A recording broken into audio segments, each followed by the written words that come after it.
Okay, I think we're live now.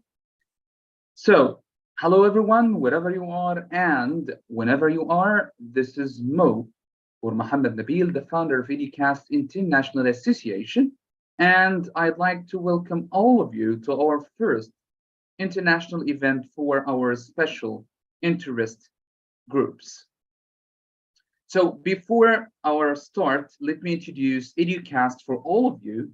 Educast is an international educational organization that provides teachers with professional development events as well as podcasts to help them deepen and strengthen their knowledge and get exposed to different expertise from the same or different teaching contexts. The organization's mission is to empower teachers around the globe by providing them with professional development opportunities via international and regional conferences, webinars, and podcasts. Our vision is to make education affordable and obtainable for people from all backgrounds. Our effort is to always bring forward the latest methodologies of teaching for every teacher. We want to ensure that they are equipped with the knowledge of established as well as up and coming techniques of teaching. The goal is to make the educator proficient and globally viable. Well, at Educast International, our work in teacher development is guided by five core values: continuous improvement, equity, collaboration, innovation, and integrity. We are committed to supporting educators in their professional growth, promoting equity in education, working together to find solutions, embracing innovation, and conducting our work with integrity and ethics. So here are some of our achievements at Educast International. Well, in February 2022, it was the first launch of Educast's very first service, Educast Podcast, which offered summaries and reviews for teacher training books. After 3 months, Educast International organized and hosted the first teacher development series of webinars in Ramadan. After a couple of months, Educast Interviews podcast was launched. Educast International interviewer Mohammed Nabil interviews some of the most renowned ELT experts: Scott Thornberry, Dr. Stephen Krashen, Dr. Tom Godfrey, Emily Bryson, Richard Chen, Harry Waters, Catherine Billsborough, John Hughes, Sandy Millen, Dr. Ron Moraine, Nick Petrie, and many others were among the podcast guests. On the same year, Educast hosted a series of professional development webinars for language teachers. A large number of ELT professionals have contributed to the success of Educast's community of teachers. Dr. Jason Anderson, Dr. Deborah Healy, Laura Woodward, and many others were among them. In September, Educast International has become a listed education agent for Trinity College London. On the same month, the first teacher training program for English language teachers, How to Teach English, was launched and conducted on-site at Pioneers Language School in Kafr Sheikh. In 2023, Educast International has gone global and partnered with Cambridge University Press and Assessment, Macmillan Education MENA, and National Geographic Learning Europe to organize and host an international online conference on the 9th and 10th of February about global issues in ELT. The conference featured over 40 speakers from 5 continents to offer practical solutions to the most critical issues in the ELT classroom, and it had over 3,000 people attending the conference from over 50 countries. The conference was also sponsored by Delta Bookstore and Text Inspector. Educast International has also made partnerships with Syntax Solutions Netherlands in terms of supporting professional development initiatives for language teachers around the world. Educast International has also organized and hosted the Elevate to Teach and Practice event 2023, which is a series of PD webinars to help teachers develop and enhance their teaching skills. The event features speakers from 7 countries who presented on the latest ELT trends and methodologies. Educast International has partnered with the Palestinian English Language Association and their Virtual Academy. Educast International has launched 6 special interest groups to help create an international team to provide a forum for discussion and the exchange of ideas and information on their area of interest. By May 2023, Educast International has trained thousands of teachers. Well, today's event is entitled GlobalEd Connect, Empowering Educators Worldwide. Actually, it's a joint event for the whole Educast International Association special interest groups. Well, let me tell you a little bit about the members and the coordinators of our Educast International Association. We have people from almost every part of the world. We have Giorgia Di Musso. She's the Young Learner SIG coordinator. She's from Italy. Titiana Mironova. She is the Learning Technology SIG coordinator from Ukraine, and she's currently based in Ireland. And me, the founder of Educast International Association. Hibatullah Mursi, the Learning Technology SIG coordinator. Susan McDowell, the Teacher Development and Methodology SIG coordinator. Bhavna Gupta, she is the Young Learner SIG coordinator. Blanka Polak, the Neuroscience in Education coordinator for the Neuroscience in Education SIG. Sophie Giroux and Nairi, they are the Testing, Evaluation and Assessment coordinator for the SIG. And we also have for the ESP SIG, Kuni Karma and Francesca, and they are the coordinators of the English for Specific Purposes special interest groups. Actually, we also have wonderful steering committee members. We have Tariq Abdulrahman, Gulbin, Ozdemir, Altiguz, Rodwa Ragab, Nada Mohsin, Siham Adil, and Gihad Fawzi.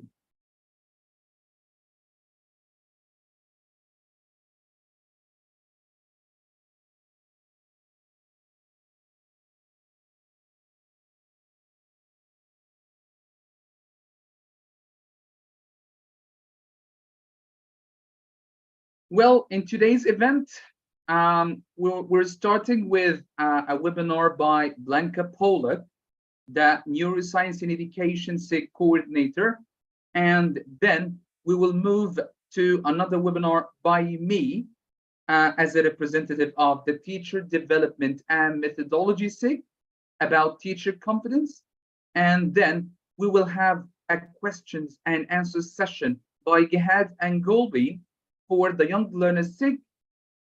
Then we will have a webinar by Siham Adil about the types of learners, players using games to engage them. Then we have a webinar about assessment with Nairi and Sufi.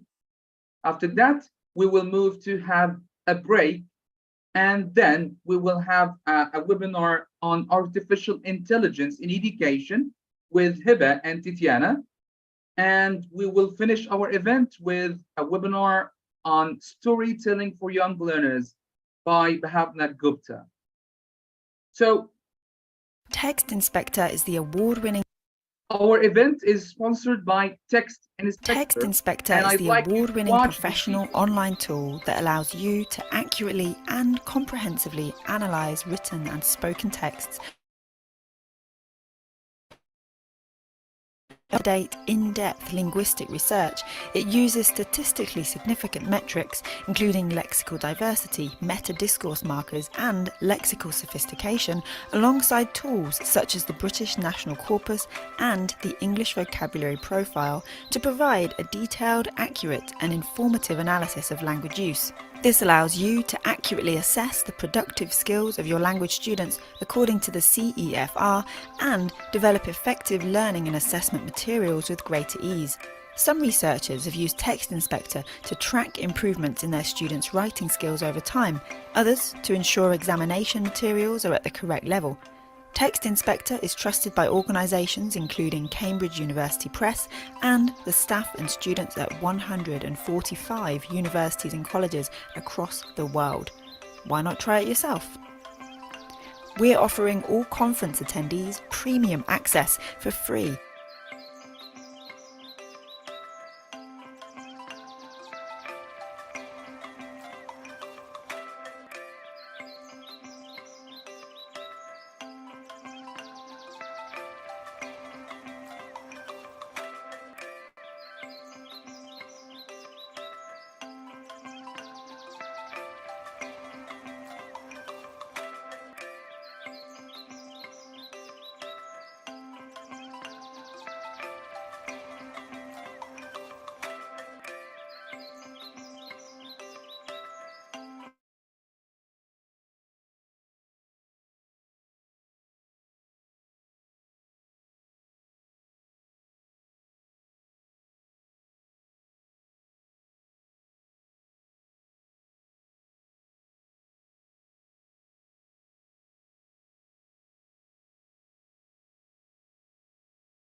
Hello, hello, Mohammed. The question is, are you able to hear me as I cannot you? That's the tricky thing. No great conference ever started without any technical issues. Here we are. We are just So keeping can you hear me now? Can you hear me now. now? Awesome. Good to hear you. Yeah, that's great. Thank you. Okay, great. So let's start with our first webinar with you. So I'll just make you a co-host. Yes, Okay. thank you. I'll just make sure if I am able to share the screen. Yeah, can you do it? So far, not. Okay, just a second. Yeah. Let's have another check. Yeah. All right, here it is. All right, so welcome all of you, welcome all educators all over the world. If I repeat few things that Mohammed just said, please forgive me as I wasn't able to hear him. I would begin, I guess, with a kind of statement in a kind of Yoda Star Wars style. Vast territory we entered into. That would be my beginning.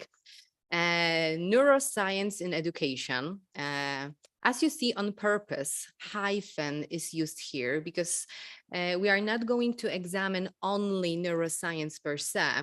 We will also take a closer look on science in education, science of our brain, science of our bodies, lots of elements to be covered. What do we know so far is science continually advances, that's for sure. And we, all people, researchers, academics, scientists, educators, we extended our backyards of curiosity even more than ever. From my self-confessed science geek perspective, it's the best thing since sliced bread because over the past 30 years, brain research has undergone significant advancements, transformations, changes, largely driven by advancements in technology. This is to be added. Some notable changes in brain research during this period that we can speak about for sure is neuroimaging techniques.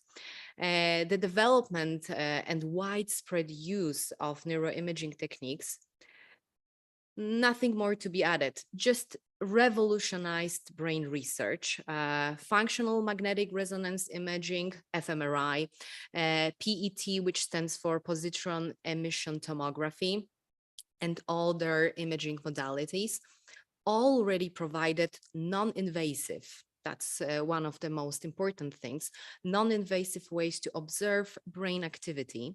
They helped us to study brain structure and function, investigate at the same time cognitive processes. Vast territory, as I said, because we can speak here about connectivity and network analysis, advances in genetics and genomics, brain plasticity, which nowadays is a hot topic. We know more than ever about elements of focus in terms of cognitive neuroscience. Cognitive neuroscience as interdisciplinary field. It helps us to investigate some domains as attention, memory, language, perception, emotion, and other aspects. So the question is, why in education? Overall, once we decide to incorporate neuroscience and science in education, it can help us to bridge the gap between scientific research and educational practice. I'd say it provides evidence-based strategies to optimize learning. We all want, and it's one of our missions, to support diverse learners. We do want to enhance educational experiences. Neuro and science in education can also help us educators to make informed decisions, and as a consequence, help students develop a deeper understanding of themselves as learners. Just to use some key concepts, we know the importance of personalized learning. And here, neuroscience and science per se, all research studies and materials, all of them highlights the importance of individual differences in learning, ability, strength of your students. By considering these differences, we as educators can tailor instruction to meet the unique needs of students. We can also promote effective study skills. What we do know more than ever, as I mentioned before, by using research and latest papers, everything what we do know about brains, we can foster metacognition and self-regulated learning.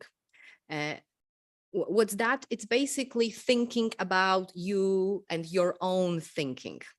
And when we go into this direction, we can also promote strategies and self-monitoring skills. As educators, we can help our students become more aware of their learning processes. We can help them to set goals, regulate their attention, and help them to be their own masters, i.e. take ownership of their learning. And something that stands in my own curriculum, as Mohammed mentioned before, I truly believe in C, which stands for collaboration, community, constant development, and many, many others. While using neuro and science in education, we nurture lifelong learning. That being said, again, I'd repeat vast territory we entered into. Perhaps during our journey that will consist of webinars, sessions, panel discussions, workshops, everything that might be helpful for you and your learners, we will add more categories, as we do know that brain research is constantly being developed. All the time, new papers are found and basically are open for public. When it comes to neuroscience basis, what might be helpful for us as educators, fundamental concepts and topics that can inform us about the foundation of understanding the structure of our brain and nervous system per se. Once we investigate even a bit neurotransmitters, so chemical messengers that transmit signals between neurons, we have more field and a vision onto facilitating communication within the nervous system. A bit of brain anatomy might be helpful to know that it's amazing machine. That's first, to be honest, and lots of processes that are interconnected for sure. What's more, here in this category, we can also investigate, and we will, brain plasticity. So brain's ability, your own brain ability to change and adapt in response to your experiences, learning, environmental stimuli, changes that you are currently undergoing. That's neuroscience basics. When we move on to cognitive science, many things that we can grab from this field are cognitive load theory. That's first I'd begin with. So basically we can understand how the cognitive load of instruction materials and tasks, how they affect learning and instructional design. When we think about metacognition, as I mentioned a bit before, we develop students' awareness. Additionally, we can think about cognitive load management. So employing strategies to optimize cognitive load during instruction. Once we decide to provide scaffolding, chunking information, and other interactive elements.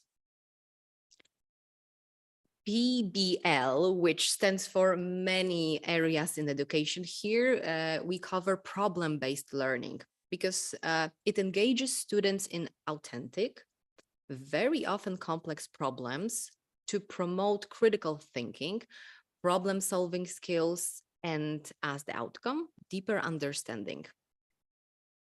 From cognitive science, we do know that we can elaborate on cognitive styles per se. So basically, we try to recognize that learners have diverse cognitive styles and preferences. Taking everything into consideration, we might create safer and even better space for learning and improvement. Technology-enhanced learning will help us to harness the potential of educational technology, such as adapting learning platforms, lots of applications, something that we are constantly bombarded, and we've been constantly bombarding since last year, so AI.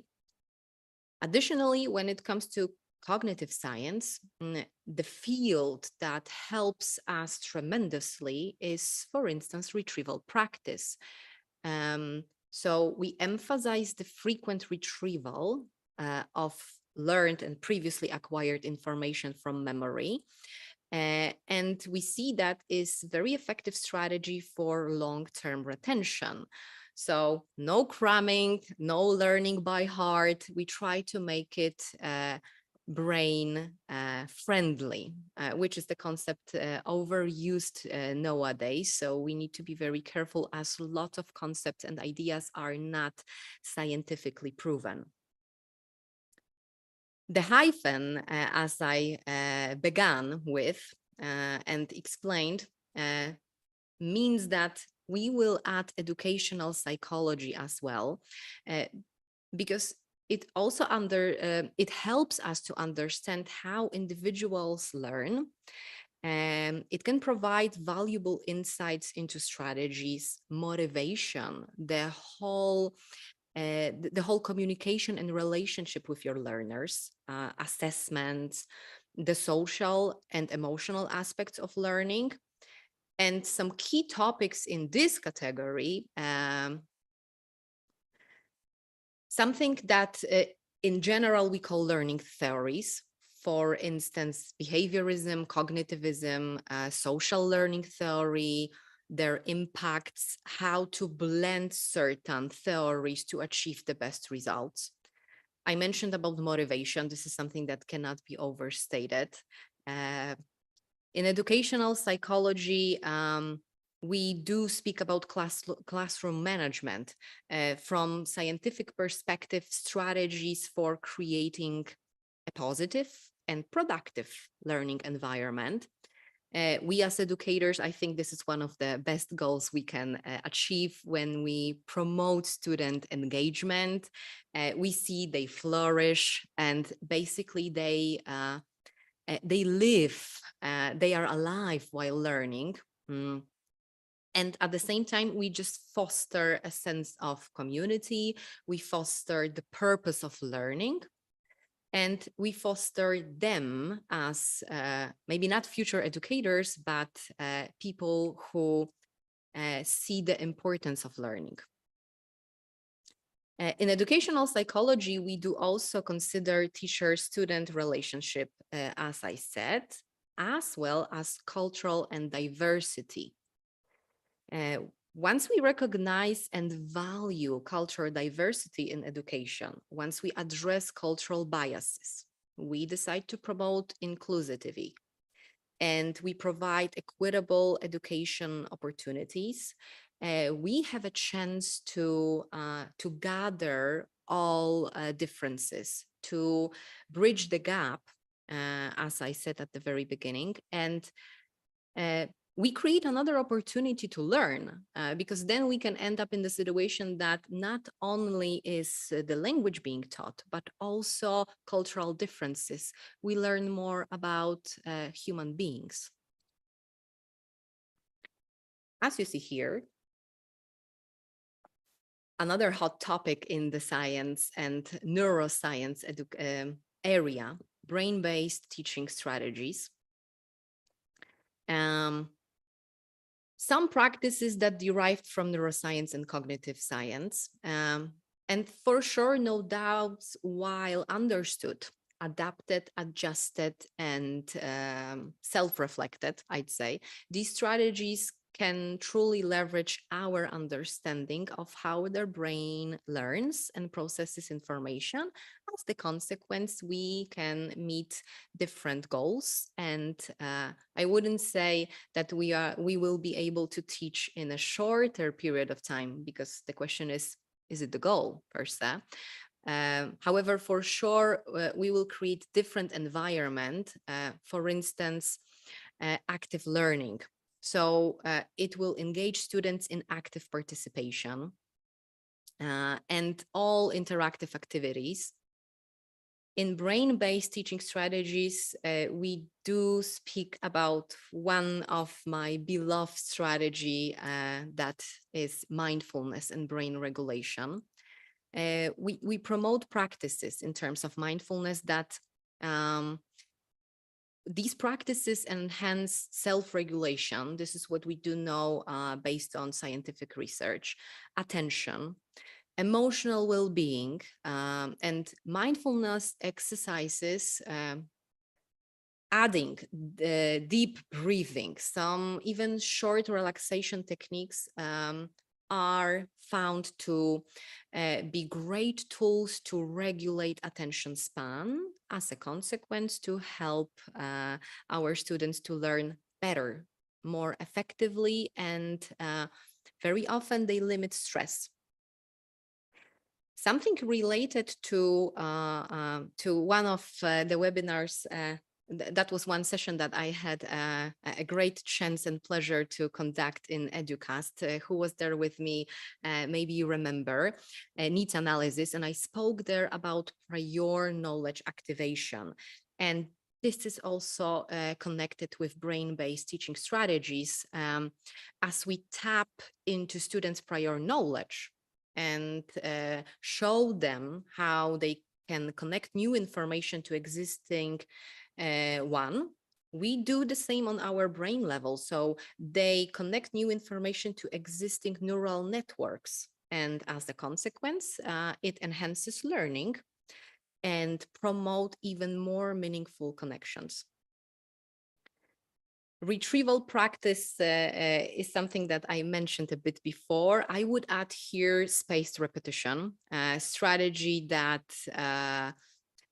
brought tremendous effects, for instance, in my study area, which is still on the go, I'd say.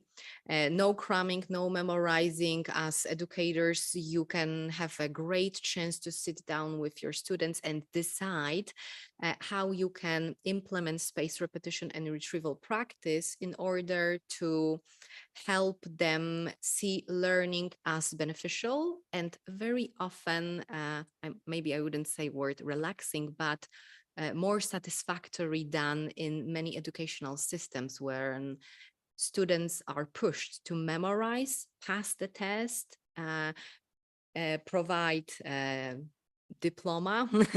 I mean, diploma is provided and students come back home and they just have a certificate. As we do know, very often it doesn't match the actual knowledge they acquired. When it comes to brain-based teaching strategies, something that we do not have any influence on, I'd say, and it's remarkable achievement and research in brain, novelty and curiosity. Simply speaking, once we know that leveraging the brain's natural inclination towards novelty, curiosity, something different, maybe odd, awkward, once we do this, we really engage students and our brains start to feel different elements in the whole learning process, even if we repeat the same area and material that was taught before. The importance of sleep and memory consolidation, that's another element. As you see, so many brain-based teaching strategies today, it's just like a brief introduction if you decide to improve your knowledge in that area. For sure, we will have even more.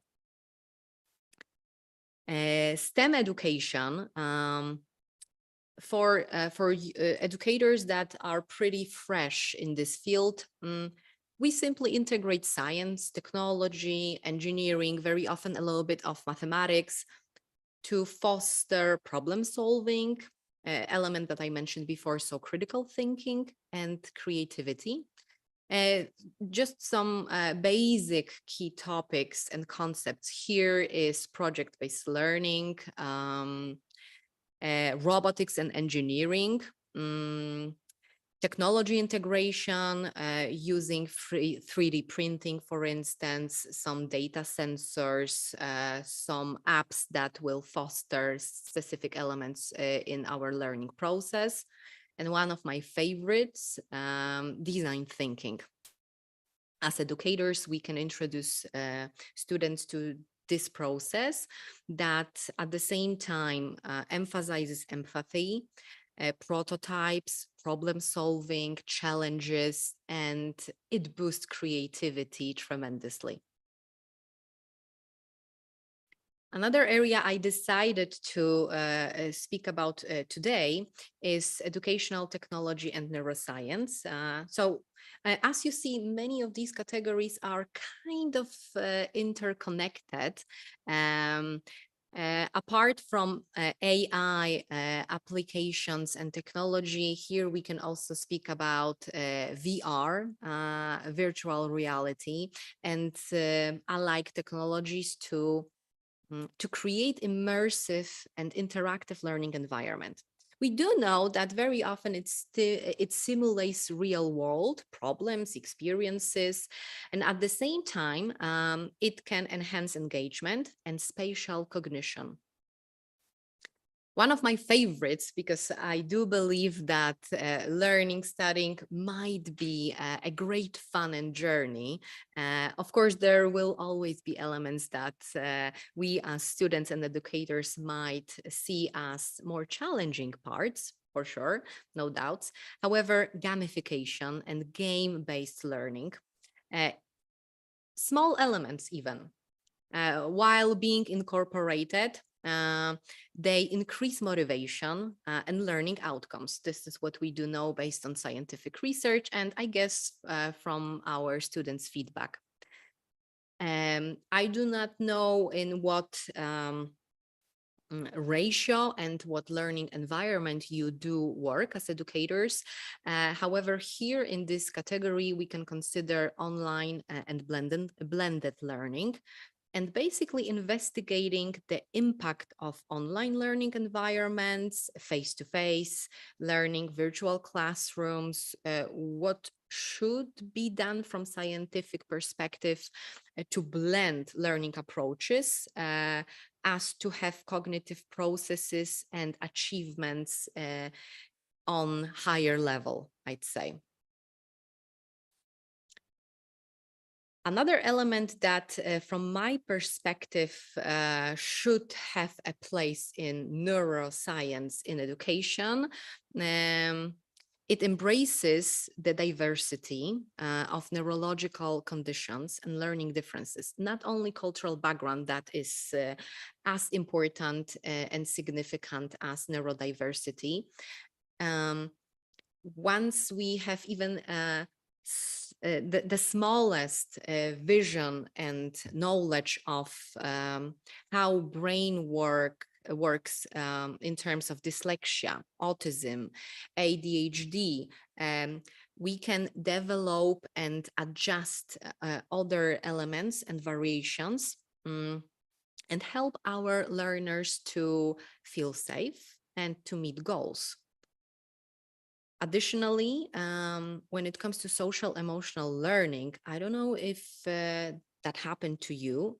Some students, it doesn't matter how old they are. Some students are more sensitive. They experience burnout system and signals very fast. For instance, that they might be overstimulated by sounds, noises, some people moving around, light, senses, I mean smells and so on. I'm such person. Once we have such students in our classroom, we can decide and we can see the whole curriculum and syllabus and learning process as a giant Lego blocks or a kind of puzzle. And we can change certain varieties and elements to help them. Just like that. And here, something that cannot be overstated, the same in the area of learners and you as educators, teachers, teacher trainers, coaches, entrepreneurs, peer support and collaboration. We do know that even the slightest promotion, a peer promotion can support the project program. It supports collaborative learning. And as the consequence, it fosters positive relationships among, for instance, neurodiverse learners and their peers. One thing that I have to mention here that should be taken into account as I spoke about cultural differences, in neurodiversity, we focus on cultivating a culture of acceptance, I would say, and inclusion. We as educators create a school culture, community, a team that embraces neurodiversity. We challenge stigma and at the same time, we let the acceptance and appreciation for all learners in, which from psychological and scientific perspective has tremendous effects. We are getting to the end of these categories. Brain health and well-being, as you see, another proof that lots of elements are interconnected. Nutrition and brain function, we do know that what we eat is what we are, is how we feel. Sleep and cognitive performance, once we recognize the crucial role of sleep in memory consolidation, in cognitive function, and I'd say overall brain health, we know more, for instance, why teenagers very often in the morning at the very start of their school day tend to feel sleepy, tend to feel bad, their memory isn't working properly because of significant changes in their brains. It's not because they are mean and they don't want to cooperate with you. A bit of brain boosting habits here for sure. Some elements of brain injuries, how they impact the whole process of learning, and mind-body connection, and again, neuroplasticity and brain training. Our great capacity for neuroplasticity is absolutely so many words here to use to describe it. We do know that we have neuroplasticity, and once we know how to help in this process, not only do we see the changes in our students, but we also see the change in ourselves. A bit of brain disorders and education. This is what I spoke about. And ethical and social implications of neuroscience here, just a bit, for instance, about responsibility, neuroscientific responsibility. So basically, when we discuss ethical implications of neuroscientific findings, we as educators should always challenge traditional notions of free will, and basically always vote for having a great and vast territory of being able to use the research. And here also myths, as we can face many myths in every area, in each area of our lives. And here comes my first question. I wonder if I see any kind of comment here. Hopefully, yes.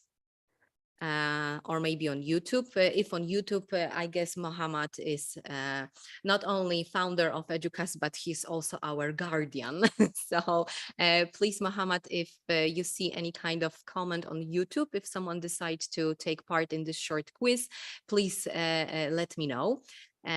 So my first question, maybe you, Mohammed, and others, can you list 3 activities you can perform simultaneously? That's the kind of short question for you.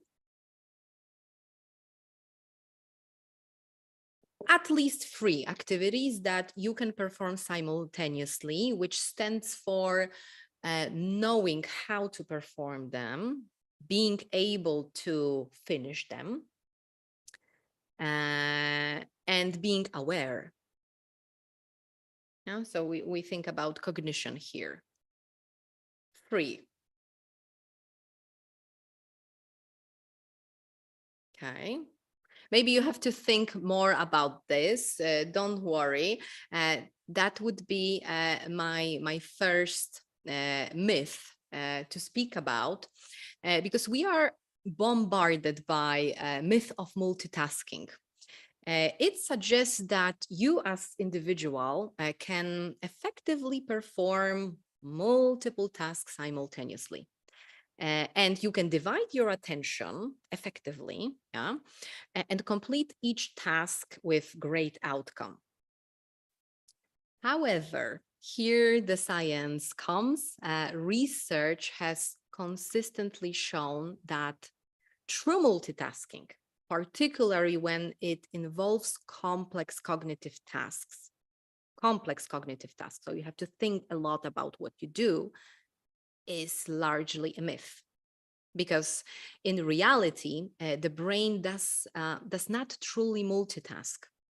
What your brain does is rather switching, however rapidly, between tasks, and it processes known as task switching or task shifting elements. And when you try to multitask, simply speaking, your attention is divided. It can, I'm not saying it always, but it can lead to reduced performance, maybe increased errors in each task, when you compared them to being focused on one task at a time. Of course, it can vary from person to person. There is a difference when we consider multitasking and our muscle memory. Definitely, it might be easier when you decide to stay in your kitchen, cook wonderful and mouth-watering dinner, so your muscle memory is activated. Maybe you cooked and prepared this dish 100 times, so your brain, your body really knows what to do. In that case, you might need less energy and less processes involved in completing this activity than, for instance, listening to podcast, taking some notes from the book, and from time to time, getting your email notifications, for instance. So multitasking is largely a myth. As we do know, and that would be the summary of this session, lots of researchers and lots of research is found to be either inconclusive or it highly depends on, which is my great quote in life. It really depends on the factors and the surroundings. That being said, I hope that in this special interest group, we will experience, we will find and maybe create some wonderful elements that can help you and your learners in the whole process of education. Nonetheless, I'd say even the smallest change might bring tremendous effects. That was wonderful. Thank you.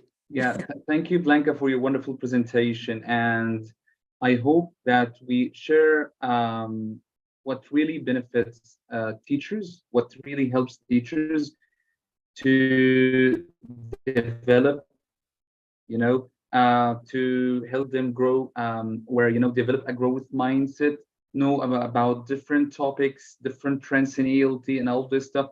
So thanks again, Blanca, for your wonderful contribution.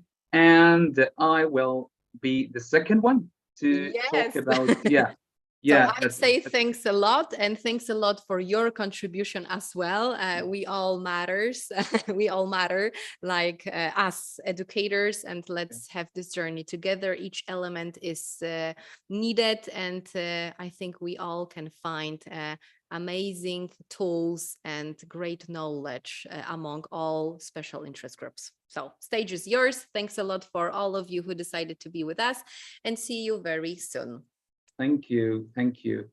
Okay, so hello again, everyone. And that's our second presentation for today. It will be about teacher confidence.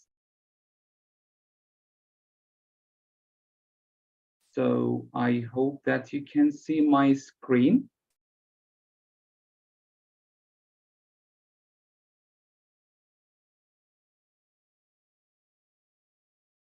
Well, okay, so everyone, hello, and welcome to our second webinar of today's event. So today I'm going to be talking about a really important topic in teacher development, as I will be today talking as a representative of the teacher development and methodology sec. So today we will talk about teacher confidence and how important confidence is for language teachers, or even, teachers of all subjects around the world. So before starting my presentation, that's me. That's Mohammed Nabil, the founder of Educast International Association. And I've been involved in this field of ELT for about maybe 11 years. So we will say it's over a decade of experience. Educast is my creation. I'm really proud of that. I'm also in love with podcasting. I have 2 podcasts, one for interviewing ELT experts from different parts of the world, and the other one is in Arabic for interviewing ELT experts from Egypt and from the Arab world. I'm some kind of workaholic.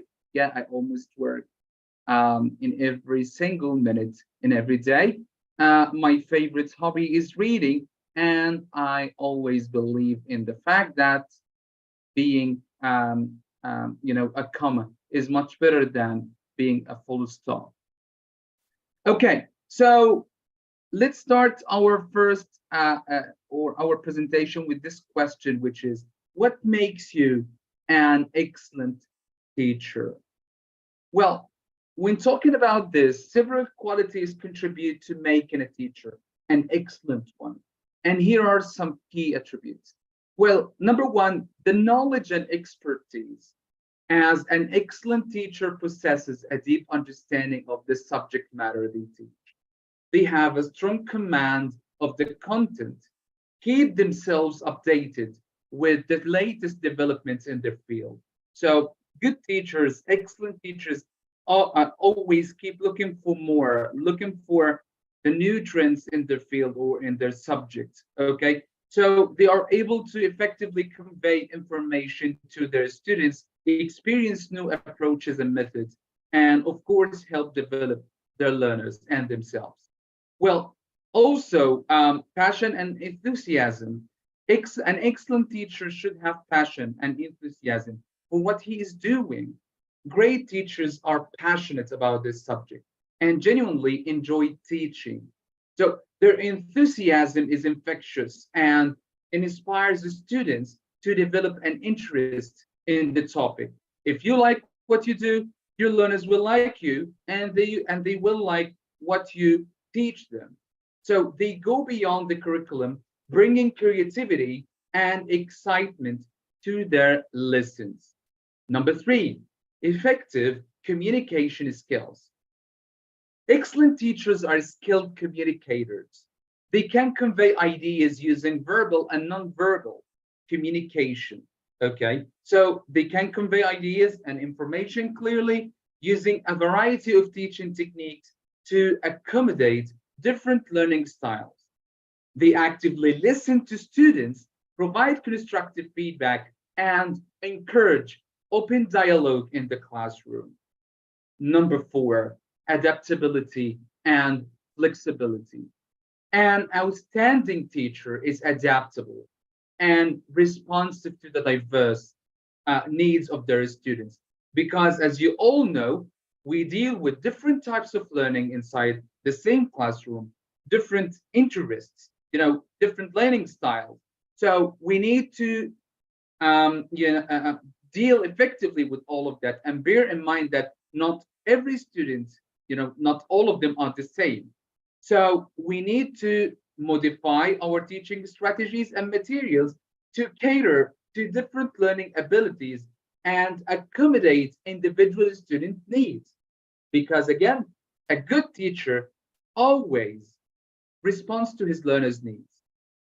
Okay, so excellent teachers are open to new ideas and approaches.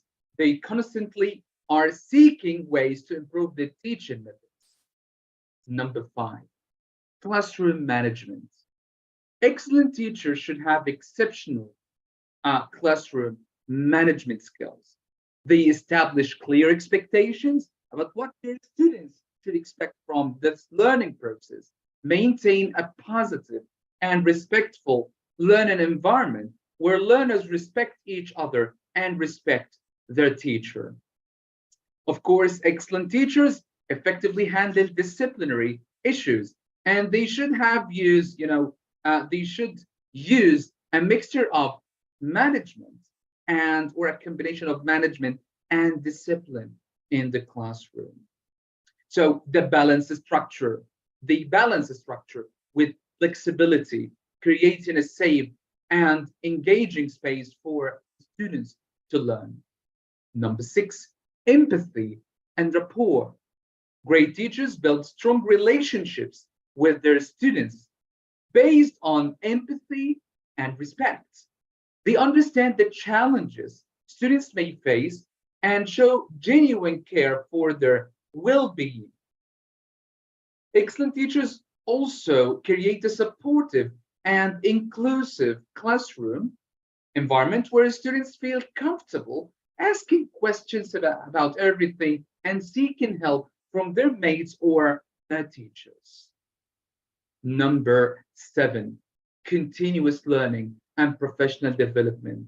And that's, what I really need to talk to you about as a representative of the teacher development and methodology series. So excellent teachers have a commitment to lifelong learning. They actively pursue professional development opportunities, engage in reflective practices, and seek feedback from colleagues, students, and parents. They are constantly evolving and improving their teaching skills. They can learn, take courses, attend webinars, seminars, workshops, conferences, get back to the classroom, and try to apply something. Once they get back home, they should identify what worked well, what didn't work well, how they can make things that didn't work to work in their classes. And if they don't work, they should find some other alternatives. That's called self-reflection. And it really helps every teacher to develop professionally.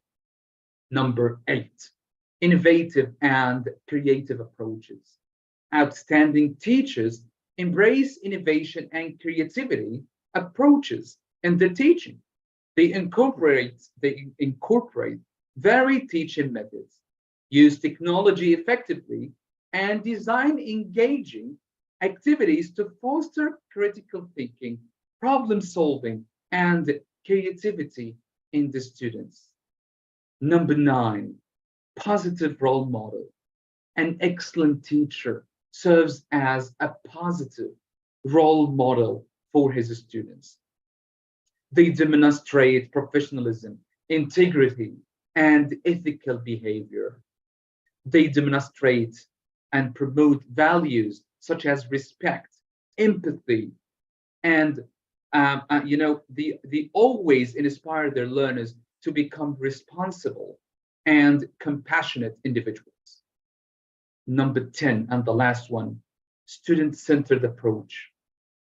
Great teachers prioritize their students' needs and individual growth. They differentiate instruction, provide personalized support, and encourage student autonomy and independence. They recognize and celebrate each student's progress and achievements. So guys, in my opinion, these 10 things are what can help a teacher become an excellent one.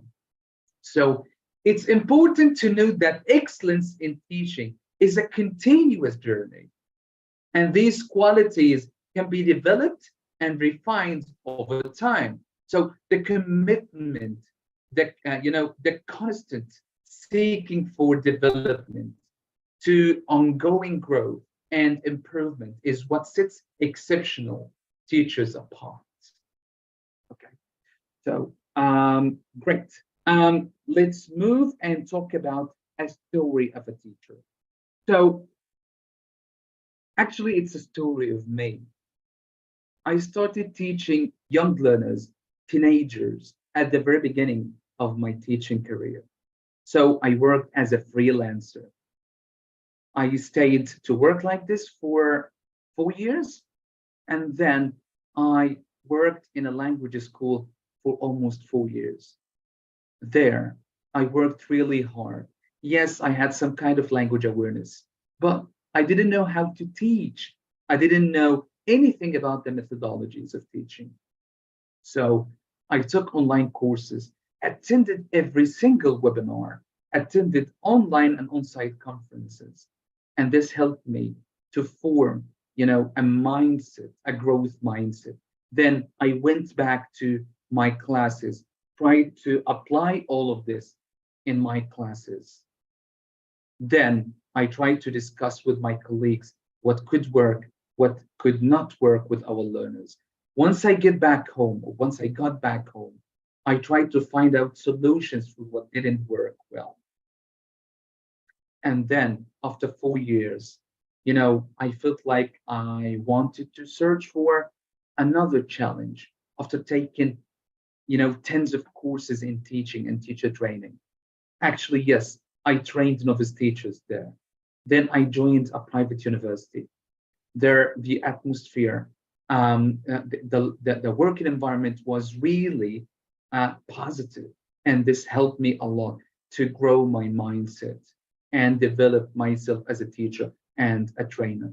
There, I taught adults, and then I established or founded Educast, and then worked hard as much as possible to help fellow teachers in Egypt and outside Egypt. So at the very beginning of my teaching career, I was almost afraid of getting into the classroom to speak English all the time in front of some students in grades 6, 7, assuming that they are students in a language school and they will expose my language. They will pick the mistakes, in my speech. But something? It worked perfectly because with practice, everything becomes perfect, or at least we're trying to reach perfection. However, no one is perfect. So we have to keep working on ourselves. And this leads us to the next point. Why is confidence important? Why was it important to me? Why should it be important for teachers, novice ones and seasoned ones? Confidence plays a significant role in the effectiveness of a teacher in the classroom. And here are some of the impacts that confidence can have on a teacher. Number one, it can have a good impact on classroom management. Confidence helps a teacher establish and maintain control over the classroom. As when a teacher exudes confidence, students are more, able to follow his instructions. When a teacher is confident, the students feel that. Okay, so confidence helps a teacher establish and maintain control over the classroom. Students are more likely to respect and follow their instructions. Confident teachers are better equipped to handle disciplinary issues and maintain a positive learning environment. Number two, confidence is really helpful when it comes to engagement and motivation. Confident teachers are, more likely to engage and motivate their students. They project enthusiasm, spread the positive environment, and believe in their teaching abilities, which can inspire learners to actively participate in class activities, ask more questions, and take risks in their learning.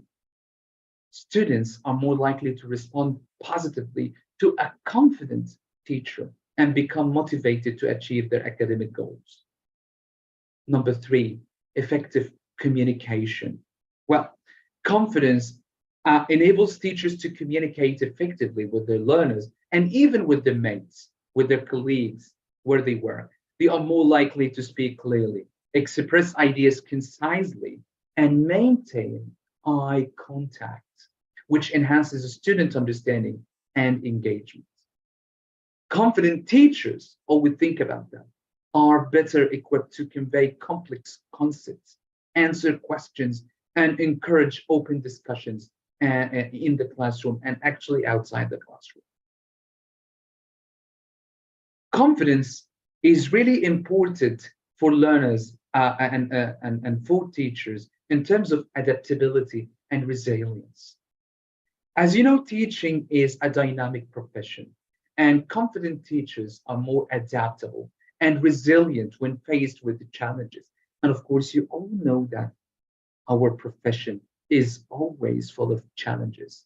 So good teachers, confident teachers, are more likely to experiment with different teaching strategies, adapt their lesson plans based on the students' needs, and respond positively to unexpected situations.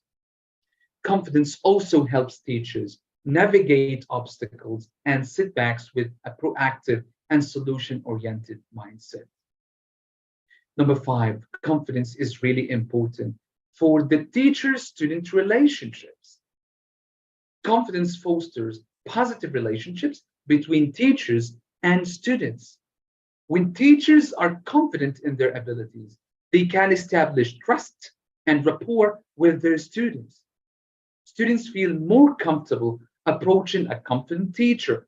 They will say that he knows what he's doing, so let's go and ask him. Let's go and listen to him. So students feel more comfortable approaching confident teachers, seeking for guidance, leading to better communication and a more supportive learning environment. Number 6, confidence is really important for professional growth for teachers.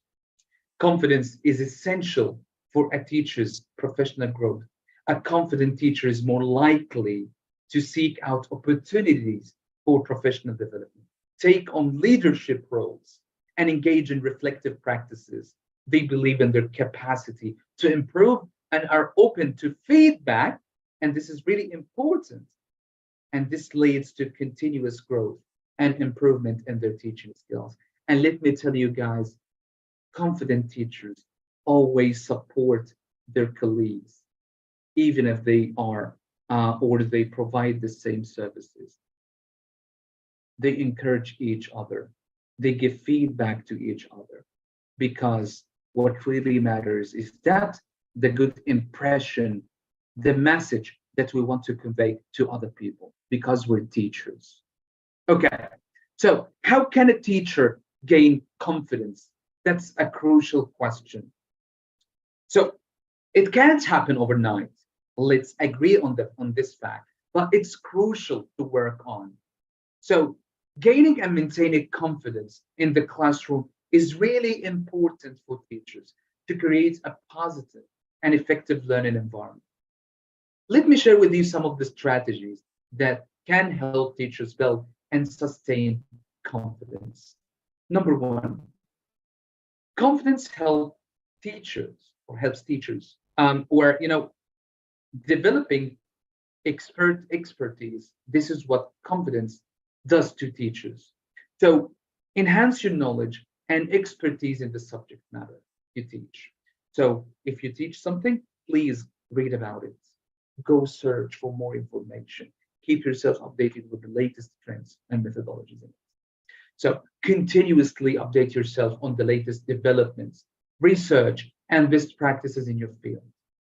The more knowledgeable you are, the more confident you will feel in delivering the content to your students.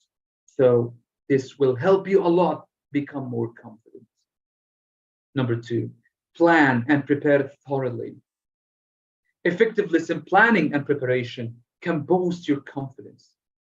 Imagine yourself going to the classroom and you have prepared everything well. Of course, you will feel confident about every single word you say in the classroom. With you dealing with all of the challenges that might, pop up in the classroom. So create well-structured lesson plans, gather necessary materials, and anticipate potential challenges or questions from students. Being well prepared allows you to feel more confident in delivering your lessons. Number 3, always seek professional development opportunities. Engage in professional development activities to expand your teaching skills and knowledge. Attend workshops, conferences, or webinars related to teaching methodologies, classroom management, or subject-specific areas. Professional development is not only for English language teachers, it's for all teachers. It's for everyone, not only for teaching. Professional development is crucial for human beings. So professional development can provide you with new ideas and strategies, boosting your confidence in your teaching abilities. Reflection and learning from experiences will help you a lot to gain confidence. Engage in regular reflection on your teaching practices. Assess what went well and areas for improvement after each lesson or unit. Reflecting on your experiences and seeking feedback from colleagues, mentors, or even students can help you identify your areas of strength and areas that need further development. Learning from these experiences and making adjustments will enhance your confidence over time. Number 5, always seek support and collaborate. Grow your network. Build a support network of colleagues, mentors, or teacher communities where you can share experiences, challenges, and successes. Collaborating with other teachers can provide you with insights, ideas, and support, fostering a sense of confidence and professional growth. Always be open for feedback and embrace it. Be open to feedback from various sources, including colleagues, administrators, and students. Feedback helps you gain different perspectives, identify areas for improvement, and validate your strengths. Actively seek feedback and use it constructively to enhance your teaching practice. One important point, always remember to celebrate successes, even the smallest ones, the smallest achievements, always celebrate them. Recognize and celebrate your successes as a teacher, no matter how big or small. Acknowledge the positive impact you have on your learners' learning and growth. Celebrating successes can boost your confidence and motivation to continue excelling your role. Always establish positive relationships with learners. Develop positive relationships with your students based on respect, empathy, and trust. Engage in meaningful conversations with them. Show genuine interest in their lives and provide support when needed. Positive relationships with the students create a supportive and inclusive classroom environment that enhances your confidence as a teacher. Also, remember that you need to practice self-care. You're a human being after all, and you have to avoid burnout. Take care of yourself physically, mentally, and emotionally. Prioritize self-care activities that help you relax, recharge, and maintain a healthy work-life balance. When you are well rested and emotionally balanced, you are more likely to feel confident and perform at your best in the classroom and maybe outside the classroom. Last but not least, embrace a growth mindset. That's the most important thing. Cultivate a growth mindset, which emphasizes that abilities and skills can be developed through effort, practice, and learning. Embrace challenges as opportunities for growth rather than fearing failure. And remember that mistakes are natural.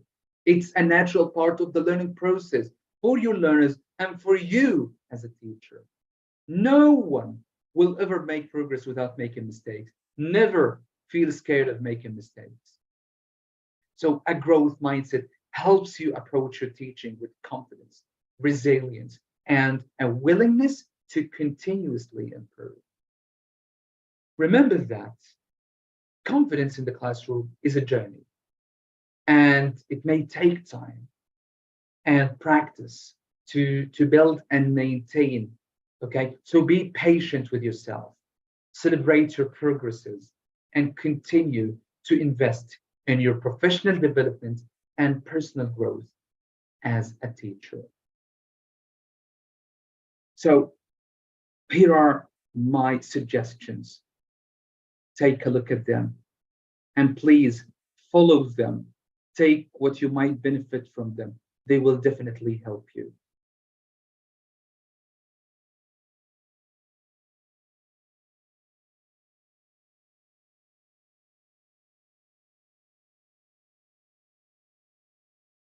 And now, what are you planning to do to gain more confidence?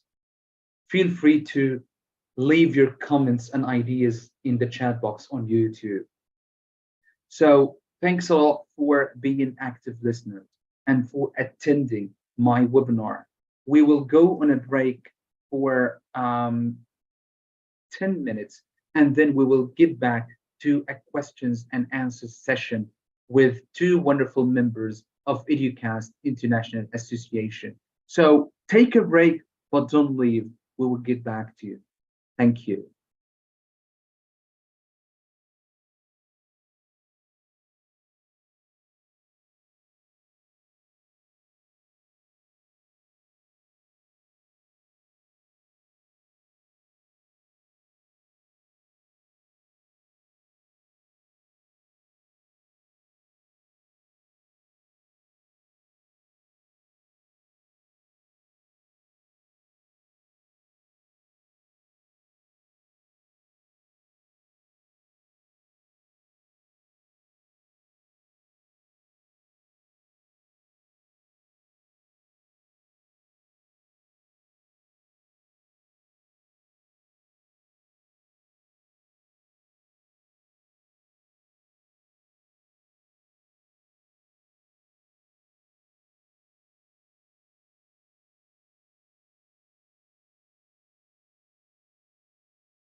Okay, so here we are again. Yeah, we're back again, and thank you for joining us for our first, event for our special interest groups at Educast International Association. Again, I'm Mo, the founder of Educast International Association, and now I'm joined by Siham Adil, one of the diligent teachers that I know, and she is a steering committee member at Educast International Association. Siham is an English instructor, the founder of English Not, and she's a certified teacher trainer from Cambridge, and she's also a certified English trainer from London Teacher Training College. She's TEFL certified and TKF certified teacher. Siham will be talking about games, gamification. She will be talking about learners, different types of learners, different types of players, and how to use this in the classroom. Oh, hello, Siham. Nice to have you. Hello. How are you? So, okay, let me make you a co-host so that you can share your screen, and the floor will be all yours. Okay, so tell me here, like, my voice clear or fine or not? A little bit. It's a little bit clear. All right, so I will just do my best. All right. Okay. So hello everyone. Here we're going to start. I'm going to share with you now like the PowerPoint. Give me just a second. All right. So here we will be talking about the types of students, as Dr. Muhammad said, the types of students or players, and how you're going to use games to engage them with you. Because as you know, guys, that we have different types of students and different even the characters in the classroom. So you have to engage all of them to accomplish or to get your goal at the end of the class or the session. So here we go. We have two types when it comes to the learning process or the learners, like in general. We have teens and kids and adults.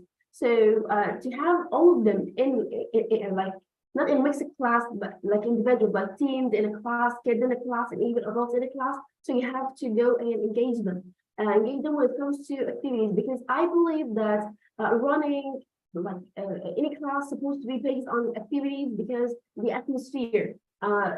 Like we're no longer using the traditional ways of giving saying like after me, I am, no, we're not going to go for this, or teaching grammar like this. No, we need to apply this, like letting students be living the atmosphere itself. So here guys, from this side, like we're going to go like how we're going to run like teens or kids or adults in a session using some activities with different characters in each class. So here we go. What comes here to your mind, guys? So once you like found like these pictures in front of you, like here, we need to start with icebreakers. Icebreakers here, guys, like you're going to from its name, like you're going to pick something kind of hard or something that taught the students to be engaged with you, because everything around them is new now. Because, like for example, you as teacher, they're not familiar with you. They're not familiar with the classroom and the things that are around them, even if they are advanced levels or beginners or someone, but they are not that familiar. The first time to be here, the first time to have you, they know your character. Maybe you're going to be strict with them. Maybe you're going to be funny. They know nothing about it. They know even nothing about the curriculum and the activity that you're going to play with them or even to run with them. All right. So here some like pictures for different icebreakers. So I'm going now to talk about each one in specific now. Number one here from the picture, so it's like two truth and one lie. So the icebreaker here, the call to truth and one lie, it can work for the online classes and offline classes as well. When it comes to the online classes, you're going to run it like Zoom and so on, even Google. So you're going to run it like what number one here that you can use when it comes to playing any activity is give clear instructions. Because your students maybe not maybe I'm sure that they're not familiar with it, they're not teachers. You as a teacher, you are familiar with using these games because you already prepared them. But as students, no, they know nothing about it. So you need to give them a clear instructions so they can go for that, you know. And that's number one. So for example, here, let's go for. I'm going to give you another example here, guys. Like if I my class. So hello, guys. So now we're having a game.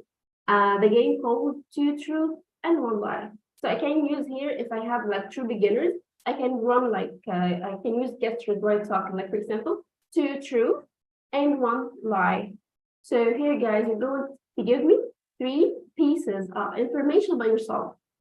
All right, so here kind of clarify everything. So 2 are truth or lie, so they're going to tell you truth, or even use this. And then 1 lie or 2 lies, so they really just 1 lie like this. So we can go for the first stage or open the first block. Number 2 here, they know the instructions only with you, but they need to say example, a real one in front of them to follow. So you're going to demonstrate with them. You're going to be demonstrate with your students. Like now, guys, I'm going to give you an example about myself. So number 1, I am 20 years old.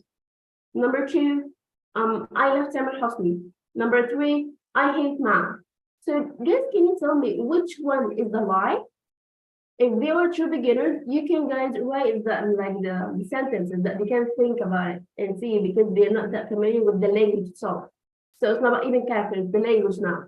So they're going to think and try to guess on someone. Then they're going, some of them is going to pick like the lie. So say, yes, good job, yes. Like for example, I'm not 20 years old. So the same guys now, so I need you to do the same guys. Now you know me as Sam, so I need to know you guys. So I need you to write down on your paper 3 pieces of information. 2 are truth about you and 1 is a lie. So they're going to think and give them like just like 2 minutes to think and write. And even later on, you're going to be like if they are like a big group, so you're going to have them like each like create teams. So each team has like, for example, if they're like a big number, so each team has like a small group, like a group of 3 or 4. And so if they are like a good size that you can get like all of them in one team, so you can go forward having all of them collaborate together to do this, you know. And but the one that I do prefer because like I need them to talk more, so you can put them into pairs and pairs and pairs and so on, so they can talk a lot. All right, so that's when it comes to like 2 truth and 1 lie. So by the end, they can just have fun, know each other. They know you and you know them. They had fun. So I play that one of them, you know. Okay, number 2 here, guys. Yeah, this one I do love this.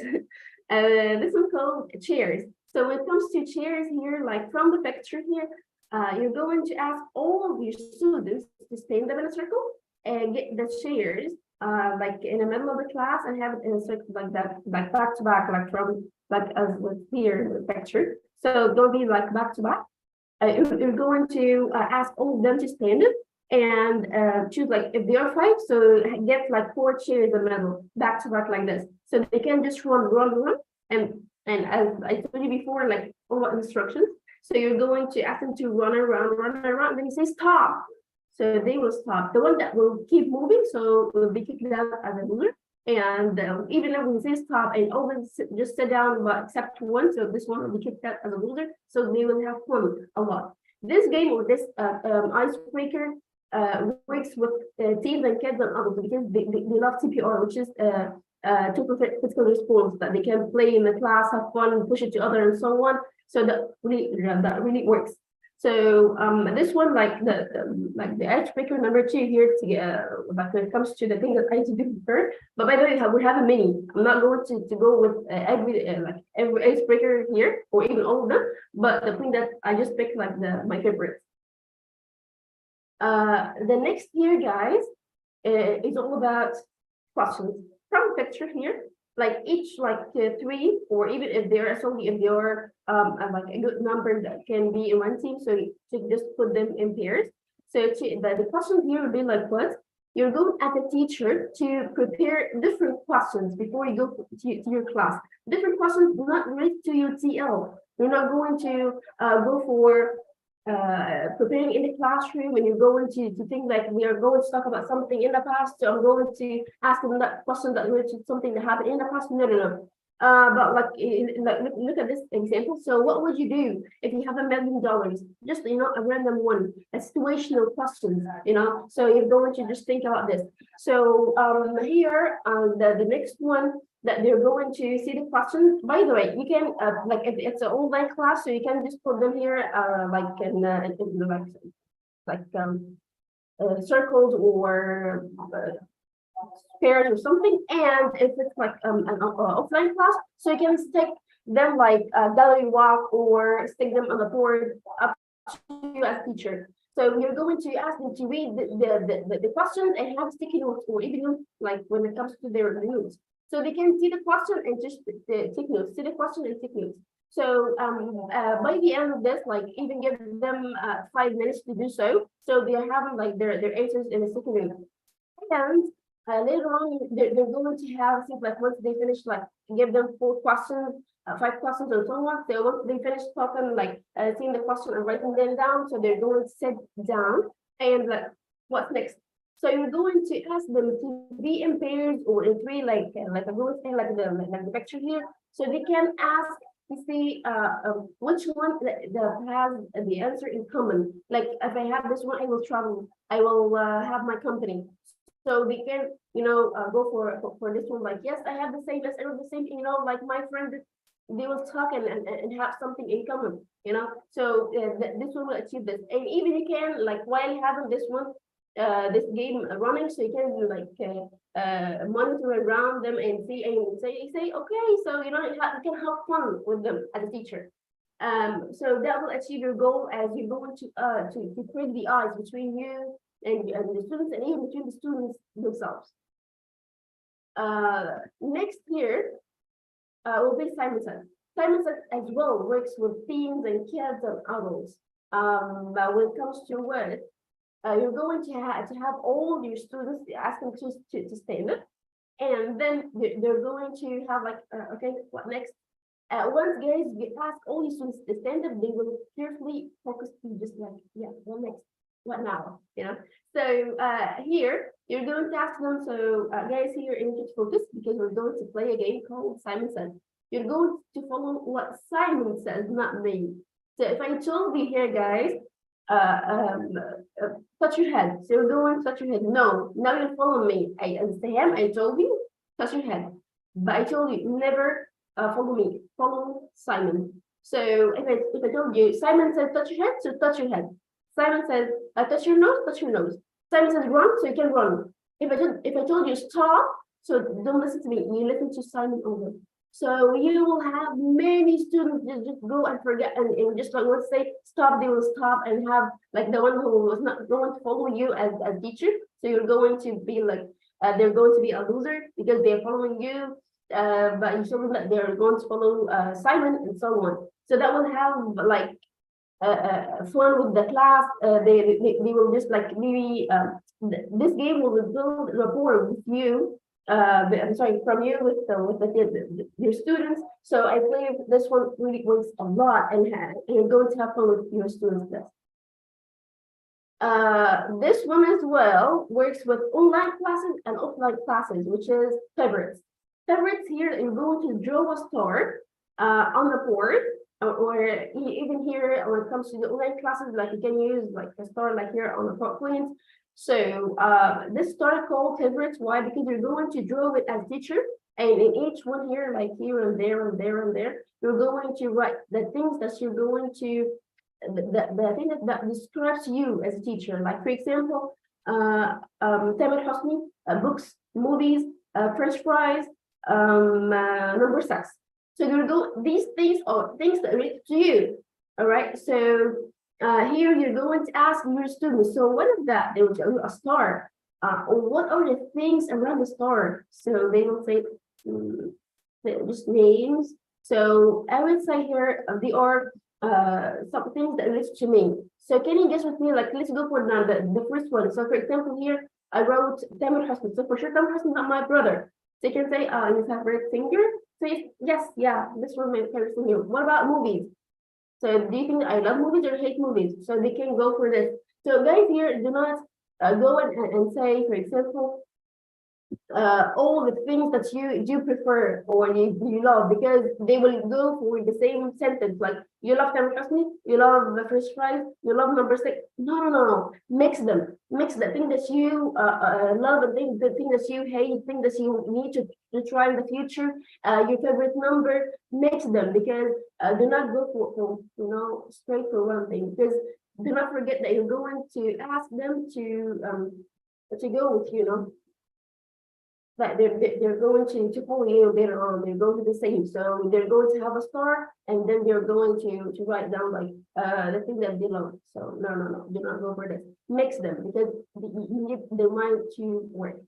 Okay, so after you demonstrate with them like the star that you wrote, the favorite things around it, and so on, and then they know you, they know your favorite, they know everything about you. So ask them to the same themselves. Like you have Vieter, Muhammad, Salma, Nada, and so on. So each one will draw a star of their favorites, and once they finish, give them like 2 minutes to finish. And later on, they're going to be in pairs talking about this, like your favorite, you hate, you love, so they can know each other more. All right. So this one was talking about the star of favorites. Yes. So I played, like I told you before, I'm not going to follow all the icebreakers because there are really many, and I cannot cover all of them in one session. So these ones that was I showed you my favorite. So let's go for this one, like different types. Like if you see like like these students, so they're not having the same character. They're different when it comes to the shapes, different when it comes to the styles, even the characters and the things that they love to see in the learning experience.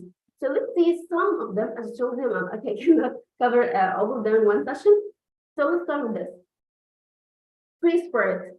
When it comes to free spirit students, here they hate to be controlled from A to Z, and this one like goes for adults and teens as well, and kids, to be honest. But do not go for this one with like, I do not recommend it to be with kids, because kids all the time, or 90% of the time, they need to be free. So this one goes for this way for the teens and adults. All right, so let's talk about it. Like, what is that? So free spirit students, they hate to be controlled. Like, for example, Siham, so sit down. Siham, you're going to do this activity, do 1, 2, 3, 4. Siham, sit down here. Siham, move to be here. Siham, you're going to do. Siham hates that. She is free spirit. So you're not going to ask her to do everything specific. Except that, or on the other hand, that you can give him like what to do. Him, you're going to be doing this because I need the result. Like do this, like for example, give them a sheet and say like finish this one in 5 minutes. Let's be free, because they hate to be like do this and do this and do this. No, they hate that. They need to be free. And let them move, like give them the sheet to finish, and ask them to sit down wherever they want to be, like to be here to move. Let them, because they focus more when they're free. You can achieve more of your goals from this activity once you set them as they are, or they are comfortable with, They don't love, yes, as I told you, they don't love to give them instructions.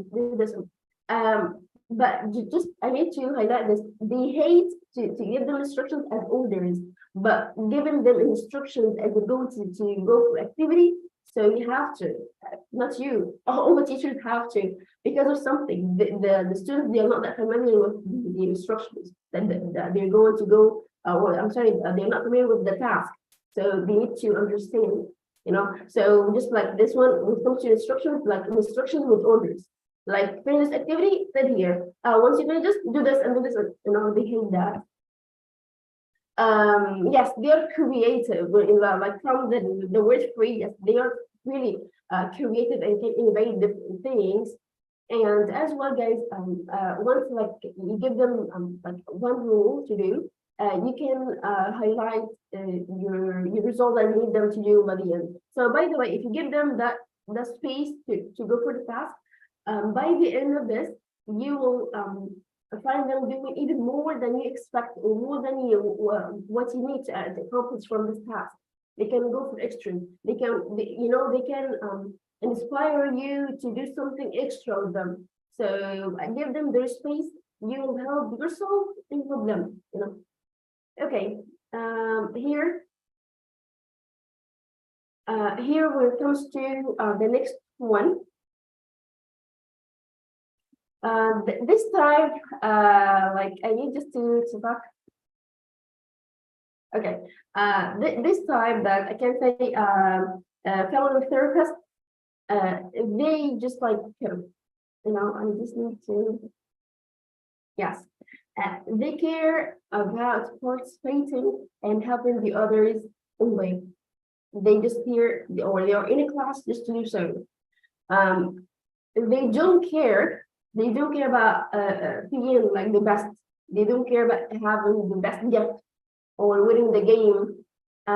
They just care about being in a room, being in a group, being involved, talking to the one that side and that side, do something, share their pens or their notebooks. This, they need to feel that they are in a group just to help. They don't want to do something that to be like, I'm the best. Because doing like or saying I'm the best is another side of students, but not this. Yes, they need to show. Like for example, if you ask them to be responsible for this one, to help them in doing this, and then you're going to check in this group, they will help you in that. So just like give them the games that has leadership skills, the games that can be a part of a team, or like each one has a different role to cooperate together to have a result and a presentation or role play by the end. That will help you guys. Yes, the achievers. Achievers here, guys, but the students, I believe that this one works with teens and kids more than it is with adults. Why? Because kids and teens, they need to be in competition. They have the eager to be the best. To come back to my mom and dad and say, I'm the best. My teacher told me that you're the best today. I got this point, or I get this card. They have this, they have this word that they are challengers. So from the name, they are achievers. And as well, they love to come across some obstacles like I did so and so and so, and it was hard, and I went through the exam. It feels like, okay, like this. So it works with kids and teens, as I told you. Yes, they feel in progress while being in competition. Here, guys, you can go with this one when it comes to some games that you can collect some points from. And this one works with online and offline. Like you can go for sheets that they can go for, put them like finish the task in 5 minutes or 4 minutes. The rank. You can then, like, if you finish 5 questions, you'll be in rank 1, more you'll be in rank 2, So this one really works with them. For sure, they give out prize because they give out ranks and the achievements at the end of each session or each class. Okay, socializers. Socializers, they just don't care about rewards. They're not here to be the best. Achievers came here to be the best. But socializers, they just like, the network that you see here in the lecture, they just need to have more friends. Those students that they like, once you have them in your class, even in day 2 or second session, you will you'll see them having friends from the next class, or even the friends from another level. Maybe another age, they just need to they are here to give friends, to be like, hi, hello, how are you, man? They are here to be in this.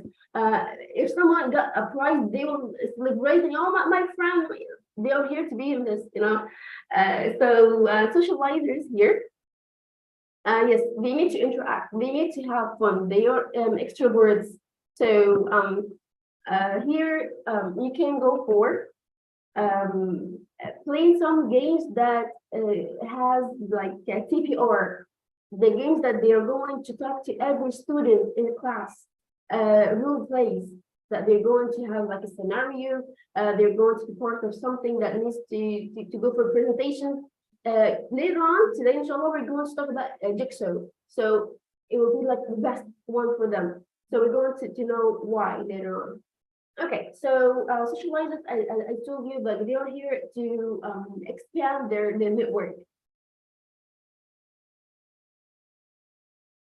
The type that I believe all the teachers hate, troublemakers. However, we have a way to do them. Like here, guys, not all about teens or kids, but adults. I believe all the learners we have some troublemakers. The ones that block like even your teaching experience and learning experience when it comes to their friends in the classroom. So here we have, by the way, different types, but I'm going to talk about only 3 types of them. So gravers here, they don't want to be in a class. They, they have to be here, but they hate, and they have to learn. So they are here because they have to. Their parents, because of their parents, because of their exam, because of different things, but they, they're here because they have to, but they don't want to. They don't want to be here. So they will, maybe consciously or unconsciously, will do some noise around, will kick something, will bite, or will just throw something. They will just try to move everything, to move, to stop, stop you and say, I understand. Or even you're going to ask them in the middle, just to check their understanding. They'll say like, Miss, can you say again? I don't know. Because maybe consciously or unconsciously, they're not concentrating with you. So the best way to deal with them, guys, here is to motivate them. And later on, we're going to talk today, inshallah, how we're going to motivate your students with different things. And as well here, not to only motivate them, you're going to keep them busy, because giving them the space to be just watching you or watching the other students, they will have a space to ruin your class. But once you just keep them from, like, for example, your classes for 2 hours, 2 hours, keep them busy, give them different tasks. Report them, go for a motivational system with cards. So the 2 hours or view that they're going to be busy, do something, accomplish something. So they're not, like you're not going to give them the space to go with their mind, like to be consciously doing something, and they intend to do. No, they are just doing something all the time. So that one comes to graders. So here, guys, influencers, prompts name here that they are going to do what they're going to I can call them like the plus. I don't know why, but I feel that like they can influence the other students to make noise around. That's number one. And somehow maybe they show to be like one of them, or maybe they just influence them to go for noise, but they're not going to be there, like you can just talk to them like that and then say do this. Yesterday I did that. So they will ask a question and the other student will talk to them and they'll be silent. So the teacher will see that this student is talking, not you. You got this? So influencers, that they are the students that influence the other students, make trouble, the noise and talk and to block their concentration, but they're just like, I didn't do anything. Maybe they can participate in problems in class, but sometimes they don't. I don't know why. Maybe they're smart, but I feel that they're influencers. How you're going to deal with them in a classroom, guys? Here they have a way to deal with motivate for sure. And number two, they have this thing to be somehow leaders. So put them in the activities that will make them leaders, because having this character will help the other students to be engaged with. Like now I'm the leader of this game and we play different games. So as I am influencer, so I will influence or grab the attention of all the students to be with me. So imagine the teacher just put this leader to be doing some activity in a class that has a goal from. So you're going to use them or use the characters to achieve your goal by the end. So influencers, yes, they can ruin the class, but the teacher can switch it to be like an effective tool in the class to help the teacher and help the students as well. Okay, the next one, destroyers. Like, yes, somehow, like 90%, and not less than that, that we hate talking to them, or we hate dealing with destroyers, because destroyers in the class here, they just like, they don't want to be here, they don't want to learn, but maybe they have to, maybe they will be absent in different classes because they don't have a goal from being here in the classroom period. Can I use the destroyers as influencers? Somehow, yes, but not like influencers, because influencers they need to be leaders. I need to show that I am here. I can grab the attention of my friends around me. But destroyers, they don't have a goal. They don't have a character to do, but maybe they just need to ruin. Their goal, I believe, is to ruin your class. So some teachers here says, I'm sorry, some teachers say here that you can dismiss them out of the class, like talk to their parents, talk to them if they're adults, talk to them like not acceptable to be here doing these things. If they do, you know, like different things to put them away in your class. But I have like a way that I personally use here. This way, I can talk to them, create or help to motivate a goal in this person, create a goal here, because now you're going to take them from being destroyers to graders or influencers, and from these sites you can, go for like as here that we were saying that I can move them to be motivated to something, leaders to do something. So just push them from being destroyers, and then you can use them as a tool in your class.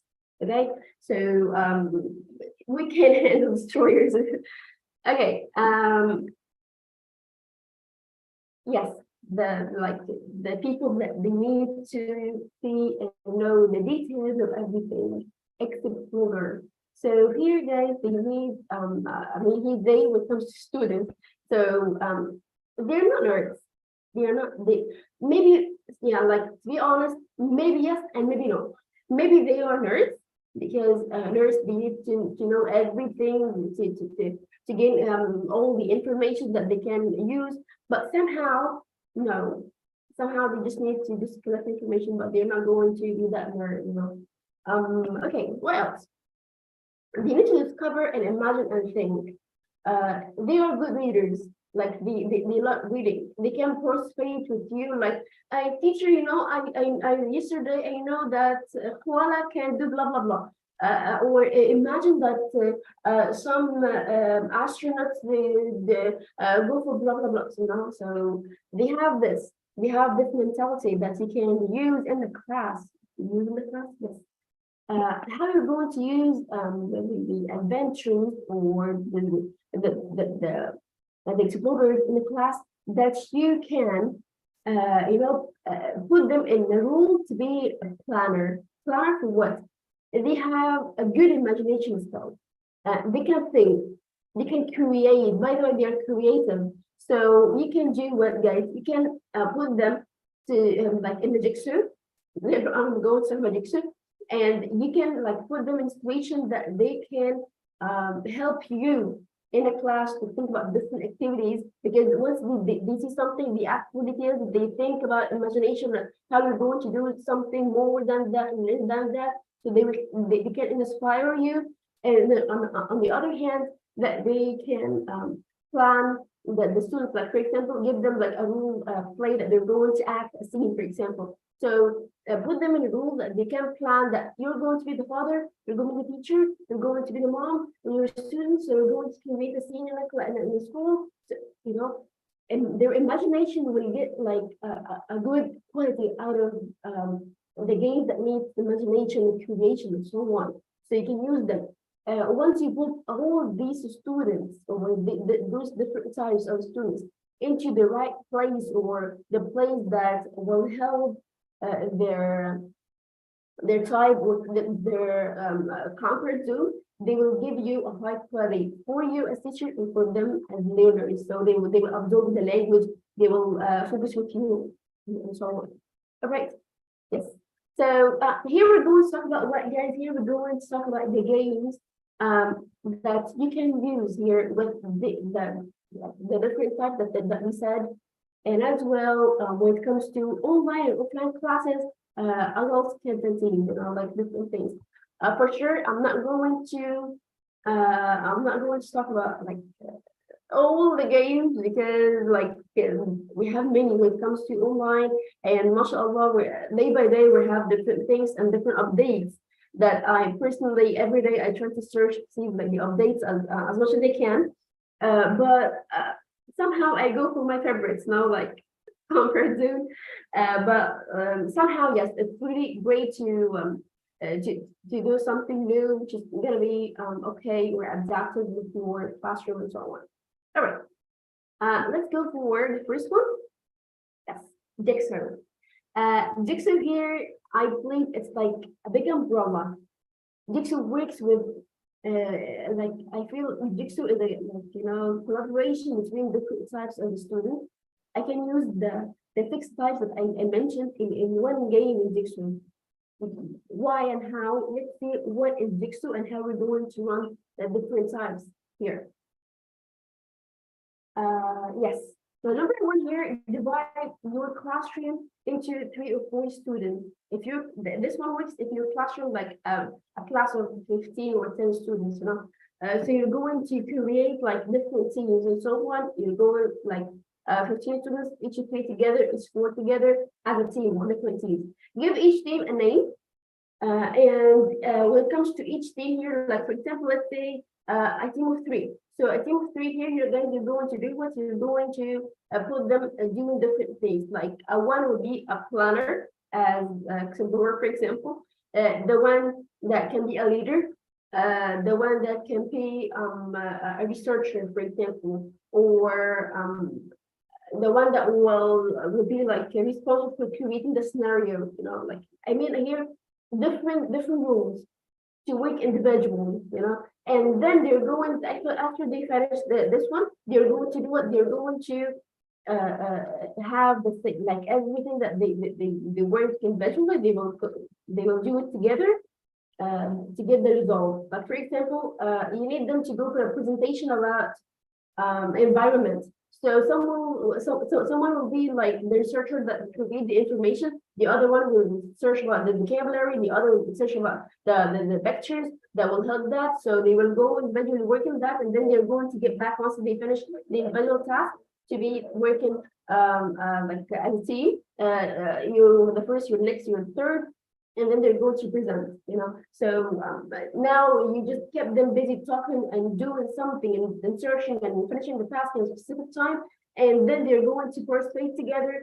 And that works with enhancing their team working skills, and by the end they're good. They resolve that talking when it comes to presentation, role plays, speaking as well. And reduce your teacher talking time in the classroom, because you're not the one who's going to do this and this and this, or wasting the time doing each one alone. No, you just give the big umbrella or the big task and divide it into some of the people, and then they're going to work on that. So that will help a lot and get a lot of skills from this. Jigsaw from me, like I can just once I see this one, the name here, the bubble here, the picture, different types of the students. But remember, I do not recommend it with mix of the ages. Like I cannot put a kid to work with adults and see. I do not recommend this, but I recommend it with the same age and same level, but different types of students as like the mentality or the characters, as we've been talking about a couple of minutes ago. So this one I still I cannot mix it with the mixed ages, Okay, this one will come to Jigsaw. The next one here, the board games. The board games here works mainly in the offline classes. Why, especially offline classes? Because you need to have a board in front of you to have or to grab your students around. Can I play board games online? Yes. But yeah, by the way, I will give you some examples on playing this, but mainly board games will be effective when it comes to the offline classes. Why you seeing this one? Board games works more when it comes to the TL, especially grammar. Here you're going to ask your students to have the dice here, this one. They're going to stand up as you're going to have it on the screen, for example. So you're going to do what you're going to have like this one, the sheet. For example, we were talking about something that happened in the past. Okay, so you're going to have like this file or this paper and the dice. So they're going to have like each student would have the dice, and then they're going to roll it. It will just be like one on the top of this. So they will read here start, and then with the one here, yeah, the first question. So I will ask the students to read the question. Do not read as teacher. The reason why is introduce like you're going to increase their student talking time and reduce your teacher talking time. So ask your students to read the question. So what did you do yesterday? So they will say, yesterday I played tennis, I did blah, blah, blah. So yes, next. So the next one will have the dice, roll it, and so on. Students love this one because it includes TPR, just to critical response. You keep them busy doing something. They are even doing something, which is rolling the dice, or on the other hand, that they do something like doing something, or even waiting for their turn. Maybe you have a group of 4. So yes, Ahmed finished, Sally, Nagwa, and then Tamer, and so on. So you're going to keep them busy waiting for their turn. Think about the questions. Yes, so no time for their mind to be consciously doing something to disturb the others, or to block the understanding, or block the or even ruin the learning or teaching experience. It's interactive because I showed that they move to do so, they think to answer, and so on. The online games here, the one that I told you, could be like a board games, and on the other hand, that works more online. So my favorite one, word wall. Word wall here, you can create your own. Like you have different words that you need to use in a game like this, and you have different pictures, so you can use the two things together. Word will give you word will gives you something which is that you can go for creating the vocab that you need and the picture that you need together, to have it in a quiz, to have it in a matching activity, to have it in a crossing game. It gives you different things to follow, or different options to use. On the other hand, the word won't give you something. Give you something already prepared. Like you can use word wall for the letter P, word wall for past simple. So somehow we can find different things that already prepared from the previous things. Number 2 here, bamboozle here, the thing closer to a word wall. Something like here the picture, and give you different things, and can adapt different things, by the way. I mean, create different games on it. And the last one here, quiz. Quiz kind of mix between being academic and somehow you're playing games with your students. Quiz, from its name, it's like the form that you're going to see on this application or this site, that kind of like a quiz. You're going to have a question, options to use or to match. So quiz here, I feel it's not that funny, quiz, like nerds, when they have fun, they're nerds, but they need to have fun, listen. But the best here, I can remember this word wall. Okay, role plays that really I always use it in my classes because of different things. It keeps the students to be engaged. Even if you spend 1 hour doing this activity, they will be engaged with you for 1 hour. give them time to create their scenes and their scenarios that they're going to use or talk here. They will focus because they will be on the spot. They will be talking in English, for example, in front of others. So their mind will be really busy creating what they're going to do. When it comes to, yes, Jigsaw, you can apply Jigsaw here. Different size of students, and as well when it comes to different rules that they're going to follow, different types, different scenarios, that they can each one work alone, and then they're going to have like individual work, teamwork, and then the presentation or the role play at the end.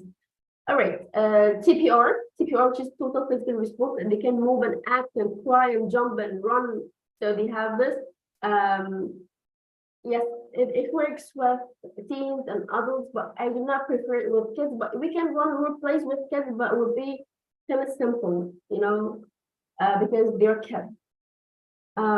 Yes, the last one here, guys. Here, yes. I didn't continue many because Zoe cannot run all the games or all the details when it comes to different games and how we're going to engage all types of students together or the different types of players.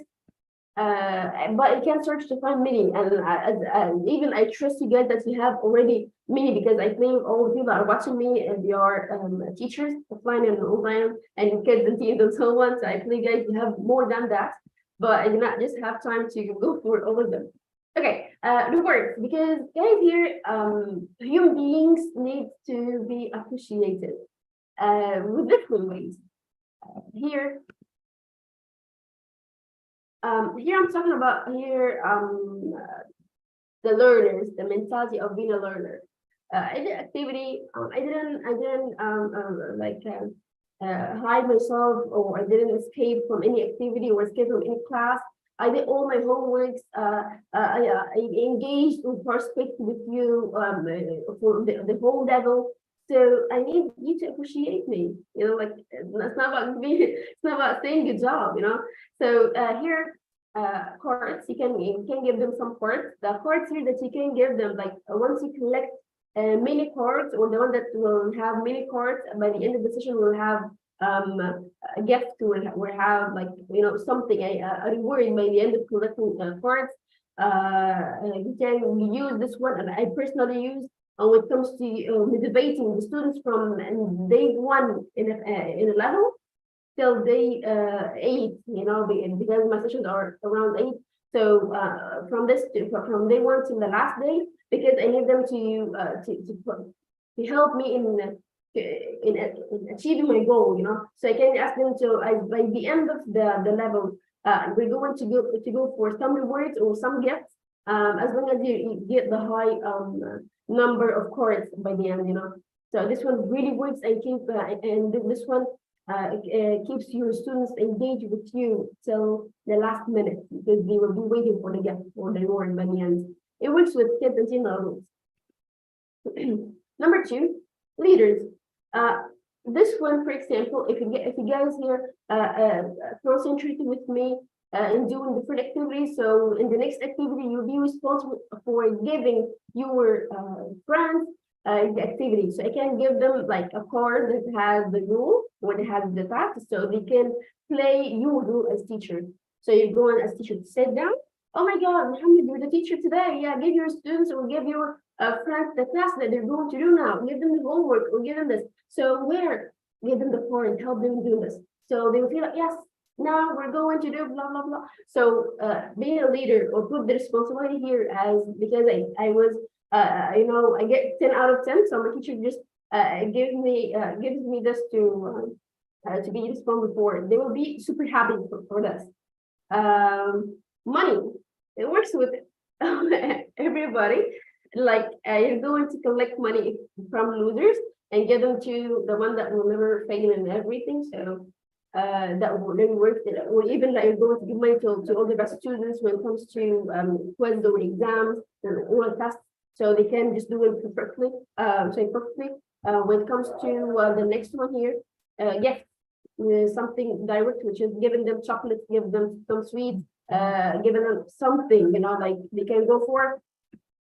That will really help a lot. Here as well, yeah, like even talking to you now, guys, and talking about these things, it just gives me more ideas to do. But mainly, we need to give the students that we do appreciate their efforts, their concentration, their even their goals, because somehow we need to motivate and remind them of their goals. Yes, giving them like money or giving them a responsibility or tasks or cards, yes, will help, but do not forget your big, like the big goal that you came to English classroom or an English course for, or language, to be honest, not some English, not any language. So they need to have like the goal out of you. And as well here, when it comes to you as a teacher, you appreciate the effort in achieving the goal in process, in different tasks or in different aspects. So that is when it comes to the different words that you need to use, or we actually, the simple things that you need to, and as I told you, I do believe that you use more. Thank you. Just like the end of this, I need just to highlight that they are just like different things or small things when it comes to talking about different types, because I told you we're having different types of the students that I cannot cover all of them, and different ways of the words and different types when it comes to leaders, when it comes to destroyers, gravers, exploders. We haven't many, but I couldn't cover all of them here. So thank you so much, guys. Thank you. So actually, yes. Yes, I'm here. Thank you, Siham, for this wonderful presentation, and Thanks, I'd like to thank you on behalf of our colleagues here for this wonderful insights. Thank you. These were some wonderful ideas, and of course, you will be working hard also with us, to help teachers around the world benefit from all of this and develop professionally. Thank you, Siham. And guys, thanks for attending this. And let me remind you that this, event is brought to you and sponsored by Text Inspector. So I'd like you to watch this video about this tool. So it's an online tool designed for ESL teachers and researchers.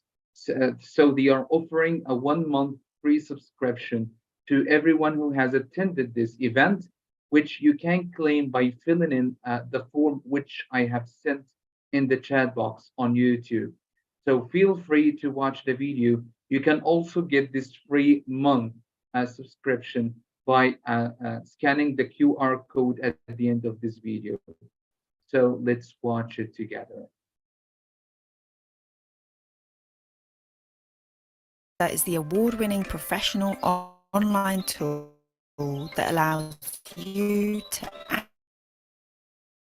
accurately and comprehensively analyze written and spoken texts for teaching, testing, and research purposes. Based on up-to-date, in-depth linguistic research, it uses statistically significant metrics, including lexical diversity, meta-discourse markers, and lexical sophistication, alongside tools such as the British National Corpus and the English Vocabulary Profile, to provide a detailed, accurate, and informative analysis of language use. This allows you to accurately assess the productive skills of your language students according to the CEFR and develop effective learning and assessment materials with greater ease. Some researchers have used Text Inspector to track improvements in their students' writing skills over time, others to ensure examination materials are at the correct level.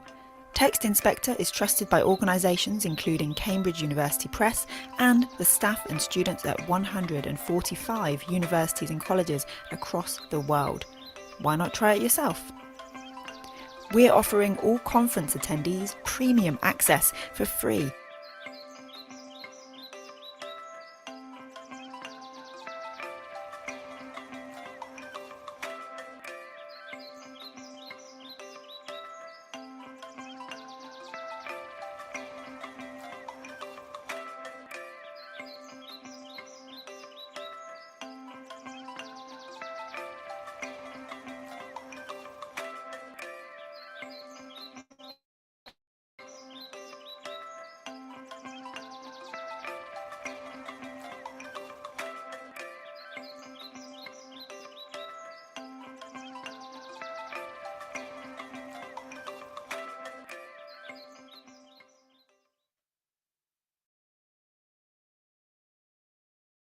So we're back again, and thank you for watching the video. I've dropped a link in the YouTube chat box.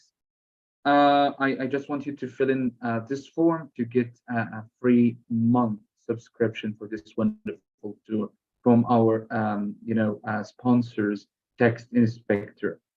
Anyway, we're going on a break, and we will get back in 6 minutes with me and Gihad, a steering committee member and a diligent teacher at Educast International Association, for questions and answers about teaching young learners. So stay tuned and don't move away. Get back in 5 minutes.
Okay, welcome back again. And here we are in a questions and answers session with Gihad Fawzi, who is an English teacher at Al Umran Modern School, and she's a TEFL holder, right? Are you there, Gihad? Can you hear me? Yes, I'm here. Yeah, that's right. Very good. And she is actually a development manager at IQ Academy, right? So Gad is also a steering committee member at Educast International Association. And today we have questions to answer regarding teaching young learners. So Gad, as you know, we have two coordinators for this special interest groups. They are Bahavna Gupta and Georgia Dimuso. Actually, Bahavna will be joining us today at the end of the event in another webinar, but Georgia couldn't make it today. But so we had some questions talking about how challenging it is to teach young learners, right? And of course, as I told you before, I've taught young learners several years ago. It's really challenges and it has lots of difficulties to deal with. And of course, you know this because you are a young learner's teacher, right? So we have some questions here to answer. And let me start by asking you the first question. So are you ready for it? Yes, I'm here. Okay, great. So the first question is, how can teachers attract the attention of young learners and arouse their enthusiasm to be active participants? What do you think about that? Again, I can hear you. Again, how can teachers attract the attention of young learners and arouse their enthusiasm to be active participants? Okay. Your voice is lagging for me. Really? I don't think so. So let me check the connection again.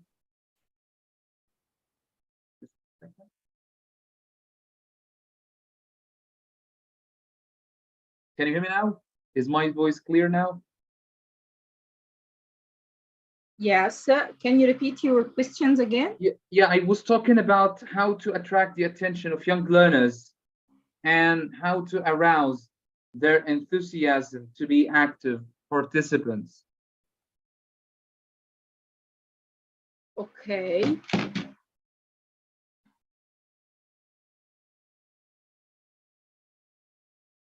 Yeah. So there might be a problem with Gihad's mic or something like that. Okay, so I'll go for that.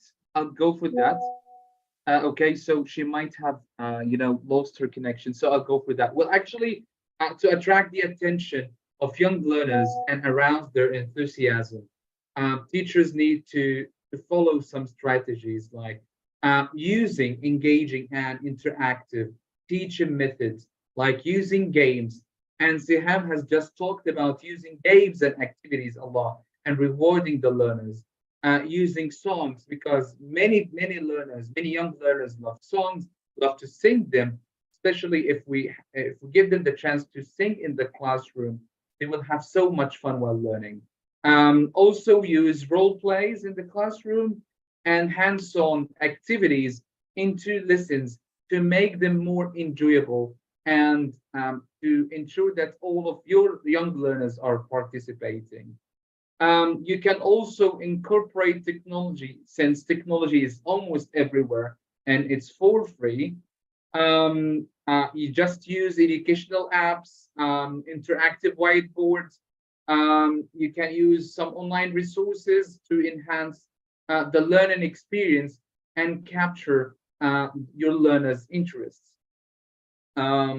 Also build on the students' interests, because it's not logical to tell the students something they are not interested in and expect them to be engaged or to be participating in all of that. Just know their interests and use them, relate to their interests by incorporating topics and materials that are relevant and interesting to young learners, such as sports, hobbies, to make the learning process for them more relatable and engaging.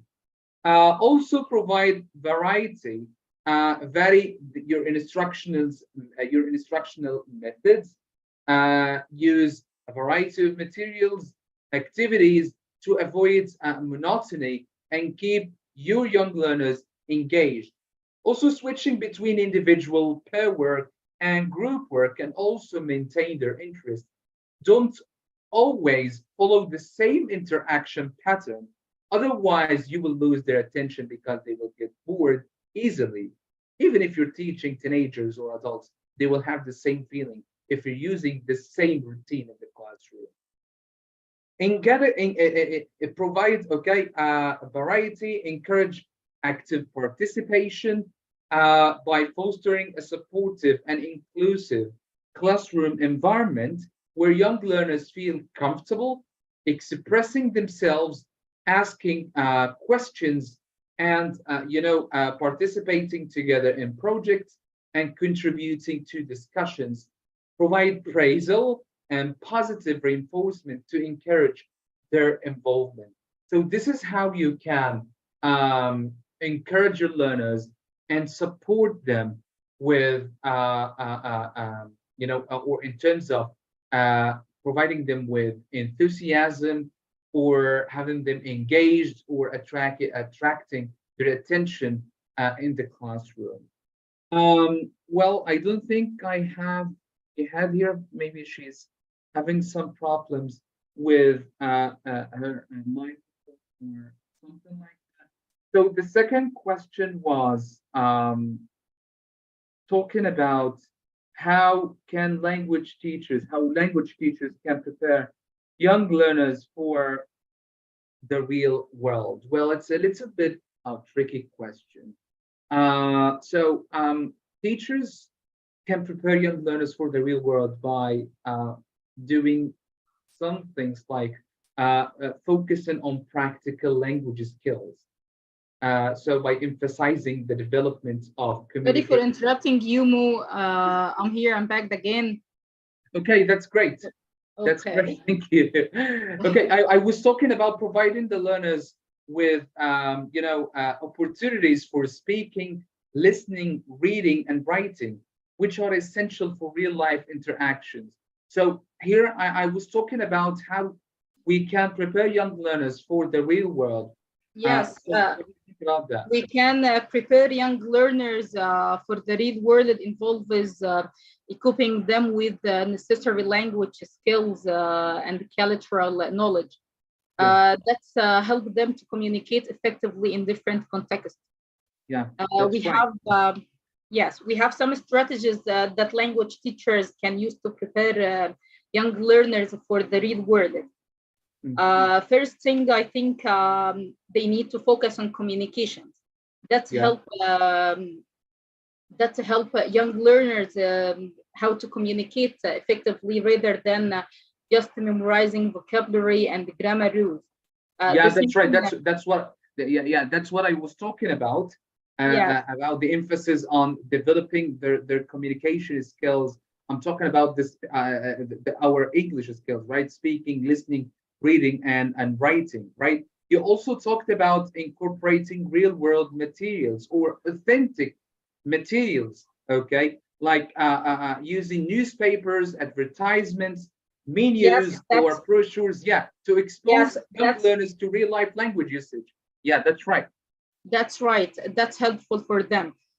We can teach culture competence. Language teachers should also teach their young learners about the cultural norms and the values of the target language community. That's right. This is called developing cultural awareness, having the learners exposed or getting them exposed to cultural aspects of the target language, including traditions, customs, and etiquette, to help them, develop intercultural competence and navigate different cultural situations.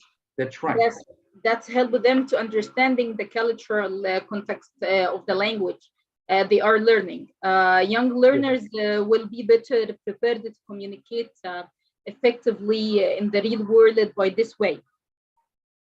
Yeah, that's right. And actually, I have some other ideas to add here, like the use of role plays and simulations.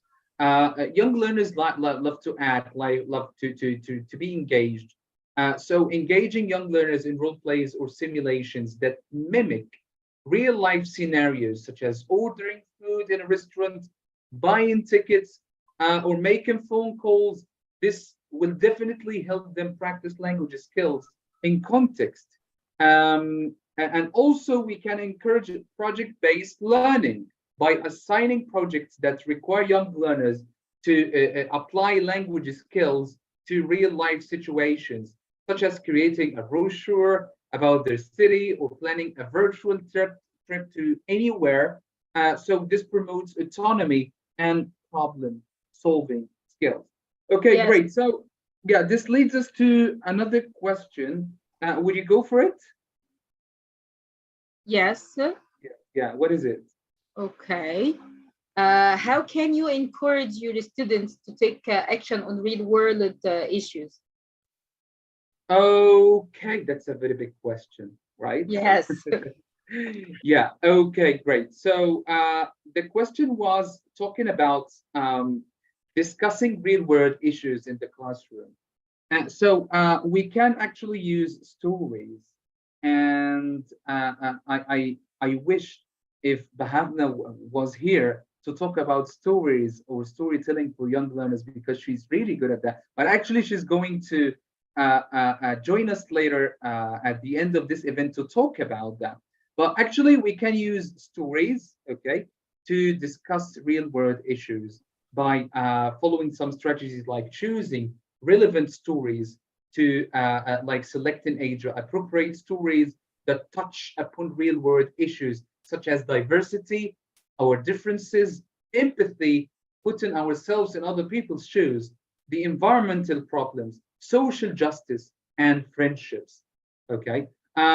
We can also facilitate discussions by engaging young learners in meaningful discussions about the story's themes and characters, encouraging them to express their thoughts, feelings, and opinions. All of this foster critical thinking skills.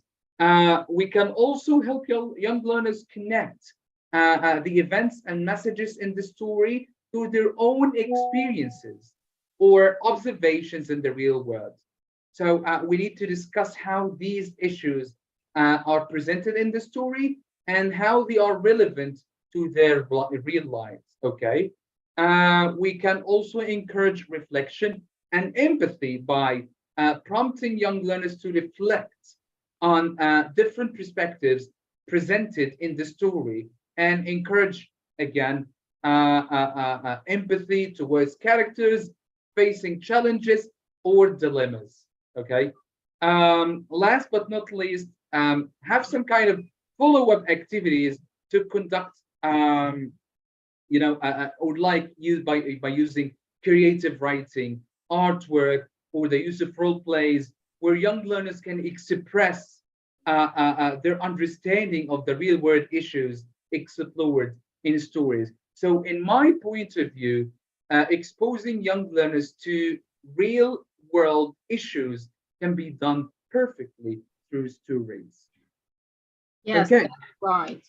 Yeah, and this leads us to another question, Gihad. Are you ready for it? Yes, I'm ready. Okay, or you want to read it for me? Yeah, so shall I go for it or you will go for it? Okay. I think encouraging students to take action on real world issues is an important aspect of language teaching. Yeah. It helps the students to develop a sense of agency and responsibility. There are some strategies for that, like raise awareness, provide resources, encourage research, provide opportunities for discussion, foster creativity, provide support, and last but not least, celebrate success. Yeah, that's wonderful. Yeah. Yes. Yeah, great. And yeah, so would you like to say something else? Yes, we can provide students with the resources and information about organization that are working to address the issue. That's including websites, can include websites, social media pages, or contact information for local advocacy groups. And we have a lot actually from these groups on Facebook and LinkedIn. And that's lead us for encouraging research. We can encourage our students to research the issue in more depth and to explore different perspectives on the issue. That's helped them to develop a more nuanced understanding and the issue of identify potential solutions. Yeah, that's right. And actually, I've just seen another question about developing learner autonomy for young learners. The question was, how can language teachers help young learners become more autonomous in their learning? Well, actually, I've talked a lot before about learner autonomy, but not for young learners in particular. But I have some great ideas to help teachers promote learner autonomy, in the young learner classroom. So number one, involve the young learners in setting achievable language learning goals. Without having goals, your learners won't be interested on depending on themselves, and instead they will keep depending on you, and that's a very big mistake. Okay, so encourage them to have some kind of achievable learning goals, both short-term and long-term goals. This promotes a sense of ownership and responsibility, and also motivation. Okay, include some learner autonomy activities by incorporating activities that encourage independent learning, such as self-study projects, journal writing, and online language learning platforms. This fosters self-reliance and responsibility.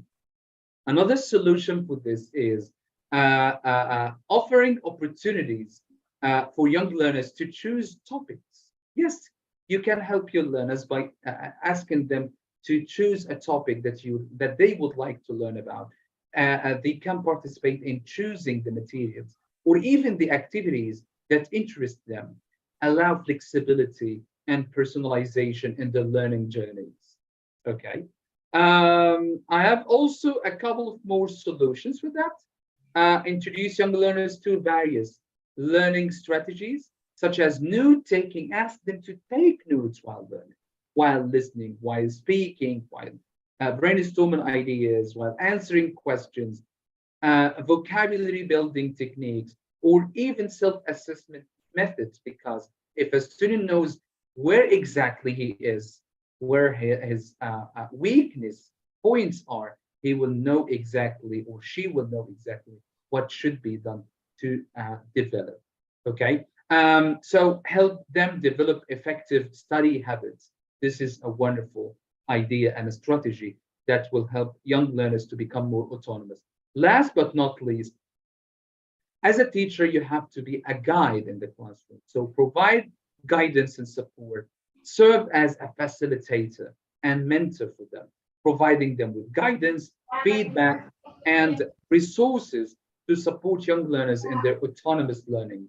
Encourage them to seek help whenever they want and take initiative in the language learning process. So that's what I think about them. So would you like to add anything or go for the next question, Gab? Let's go to the next question. Which is, shall I go? Shall I ask you the question? Yes. Okay. So I have a question here, which is about the cultural limits when it comes to teaching young learners. I have another question about how to prepare young learners for the real world, right? We answered this. Yes, we already talked about it.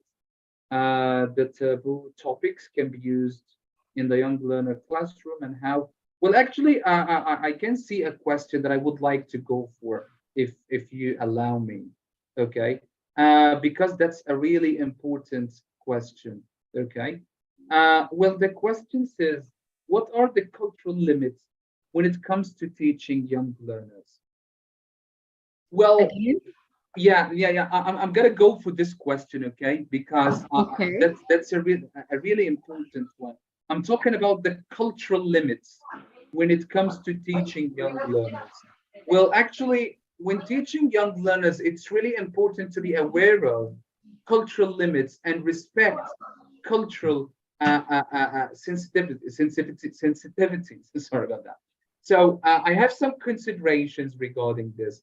Number one, cultural sensitivity.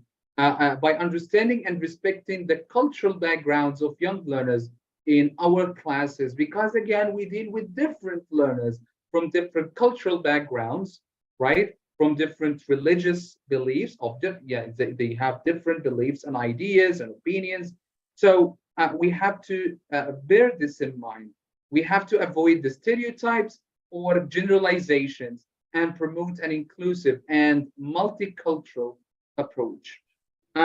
We can also be mindful of language usage and avoid content that may be considered offensive, disrespectful, or inappropriate within the cultural context, because all of them are learners. We're not talking about color, we're not talking about race, we're not talking about gender. They are all learners, and we need to deal with them equally. Also, let's be cautious when discussing religious or political topics. We want to ensure neutrality and respect for diverse beliefs and opinions and focus on promoting understanding and tolerance. Okay, and of course, mutual respect is really important in this point. We have also to familiarize ourselves with the social norms and customs of the cultures presented in our classes. Also adapting teaching materials and activities accordingly to avoid causing discomfort or offense for our learners. This will all help, not to not to exceed the limits or cultural limits. Two other suggestions are collaboration with parents. That's a really important point. We have to establish open communication with parents or guardians to understand their culture expectations and to address any concerns or conflicts that may arise. Last but not least, let's stay informed about the cultures and backgrounds of our young learners to deepen their cultural competence, attend professional development opportunities to enhance our understanding of cultural diversity. So that's what I think about this issue. There is one more question, Gan, and I think you'd like to talk about it, right? Okay. Yeah. Can you please tell us about it?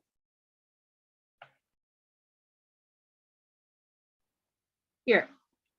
How can language teachers ensure they are incorporating the latest research into their teaching practice? Mm-hmm. Yeah, that's an important one. Yes. Yeah. So would you like to add anything to it? Okay. Incorporating the latest research into teaching practice is essential for language teachers to ensure that they are using effective evidence-based strategies in the classroom. We have some strategies for language teachers that they can use to ensure they are incorporating the latest research into their teaching practice. First of them, they need to stay up to date with the current research. That's they found it publishing on their field of language teaching by reading research articles, attending conferences and workshops. They can also following relevant blogs and social media accounts. And I think Educast one of this helpful platforms actually. Thank you. You're welcome. Secondly, they can join professional associations related to language teaching, such as TESOL International Association or the International Associations of Teachers of English as a foreign language. These associations actually often provide access to the latest research and offer opportunities to professional development. We have a lot of webinars actually that British Council and Cambridge Macmillan they provided. We can add network with other professionals, language teachers. They can join these networks. They can share ideas and learn from each other's experiences. This can help to broaden their perspective and keep them up to date with the latest trends and research in the field. I think we can also add that incorporate research into lesson planning. This helps them to finding their lesson plan by reviewing the latest research and identifying strategies that align with their teaching goals and objectives. Yeah. Actually, these are wonderful ideas. We had lots of wonderful ideas. Yes, teachers need to seek feedback from their colleagues, mentors, supervisors on their teaching practice and the strategies that they are using. This can help them to identify areas from improvement and refine their approach to teaching. Yeah. I think that's yes. I think these strategies help them to ensure that they are incorporating the latest research into their teaching practice, and that they are using evidence-based strategies to support their students' learning.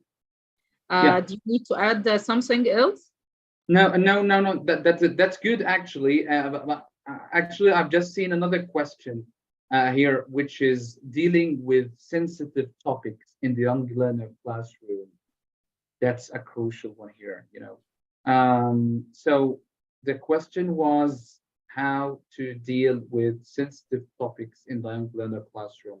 Actually, I might have mentioned some of these strategies to follow when dealing with sensitive topics, but I have some other ideas to add. Well, number one, we have to teach young learners about different cultures, to tell them about that we're different, yes, and we're supposed to be dealing and working and helping each other because we're all human beings, you know. So we have to tell them about other religions, our cultures, our abilities and family structures to foster understanding, empathy, and respect for diversity. Okay.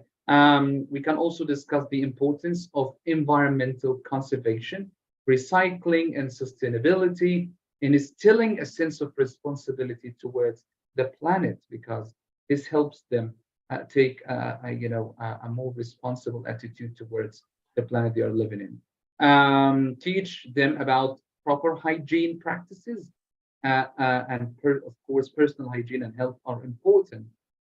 So we need to teach them about hand washing, for example, dental care, and healthy eating habits.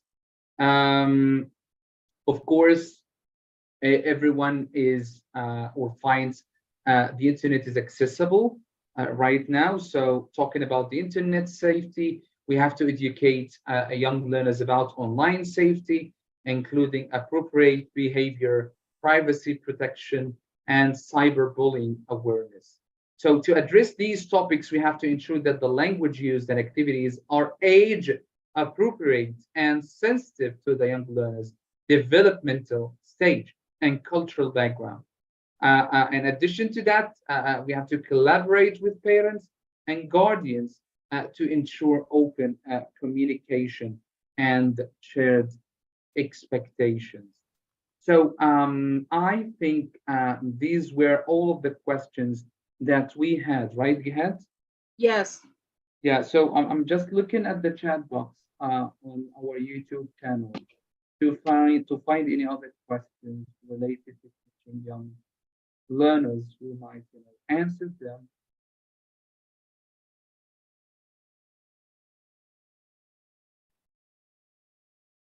So I don't think we have any questions here. No. Yeah, no questions are there. Okay, great. So thanks again, everyone, for joining us in this short question and answer session about teaching young learners. I think we have another session. Yeah, we have another webinar at 6 p.m. Egypt time. Let me, yeah, it's for testing, evaluation, and assessment, SIG, by, Nairi and Sufi Giroux. They will be talking about assessment, right? Yeah, so it's at 3 p.m. GMT or 6 p.m. Cairo time. So we will go on a break again till this time. So actually we'll have about 30 minutes break, and then we will get back with Nairi and Sufi for their SIG, I mean, the testing, evaluation, and assessment. So thanks a lot, Gihad, for this wonderful contribution. And let's go on a break till we'll get back with Nairi and Sufi. So see you in 30 minutes.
Sophie?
So, welcome back, everyone. And here we're back again, and we have two of our members of Educast International Association. Actually, they are the coordinators of the testing, evaluation, and assessment SIG. We have Nairi and Sufi who are joining us right now from Canada. Hey, Nairi and Sufi, how are you doing? Hi, we're doing good. How are you? I'm good, thank you. Actually, I cannot hear Sufi because she's not connected to the audio yet, I guess. Yeah, she is not connected. She has to click on join audio, as I guess.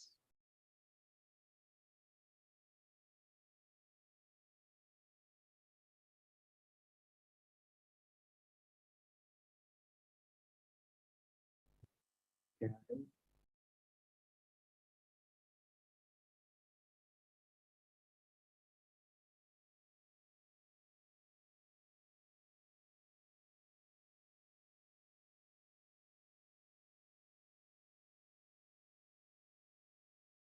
Yes, great. So, yes, I think you can hear us now, right? Yes, I can hear you now. Very good. Yeah, great to see you again. And thank you Yes. for coming early. So actually, guys, today we have another wonderful webinar with two wonderful people about testing, evaluation, and assessment. And I'm joined by the two coordinators of the TEA SIG, or the Testing, Evaluation, and Assessment SIG. They are from Canada, and actually, they are really diligent. They are working hard. They are doing a great job on social media through their Facebook page, ESL Worksheets, right? Yeah, they are doing Oh, great. sorry, no.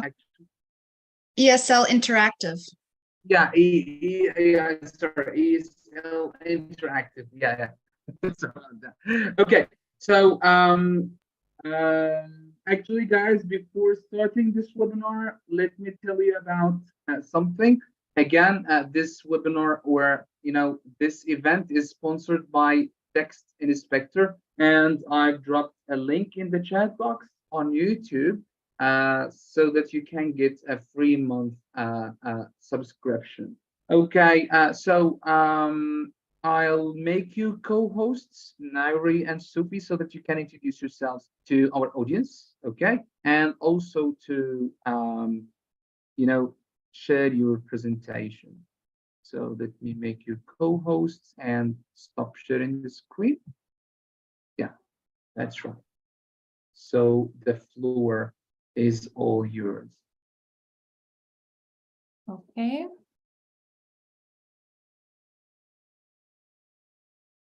Share your presentation. You see my screen? Yeah, sure. Okay, we'll start by introducing ourselves. So my name is Nairi Kazanjian. I'm an ESL special education teacher in Canada. I teach high school. I have an undergraduate in an undergrad degree in teaching English as a second language and a master's in educational and counseling psychology. I've done a lot of things with research and bilingualism, and we have founded our website ESL Interactive, where we share a lot of free resources, worksheets, and full units on ESL. Hi, my name is Sophie Giroux. I did a bachelor's degree at Concordia University, specializing in teaching English as a second language. I've been an ESL high school teacher for over 15 years. I'm an ESL published author, teacher trainer, coordinator for the SIG, and co-founder and webinar host at ESL Interactive. Nice to meet you.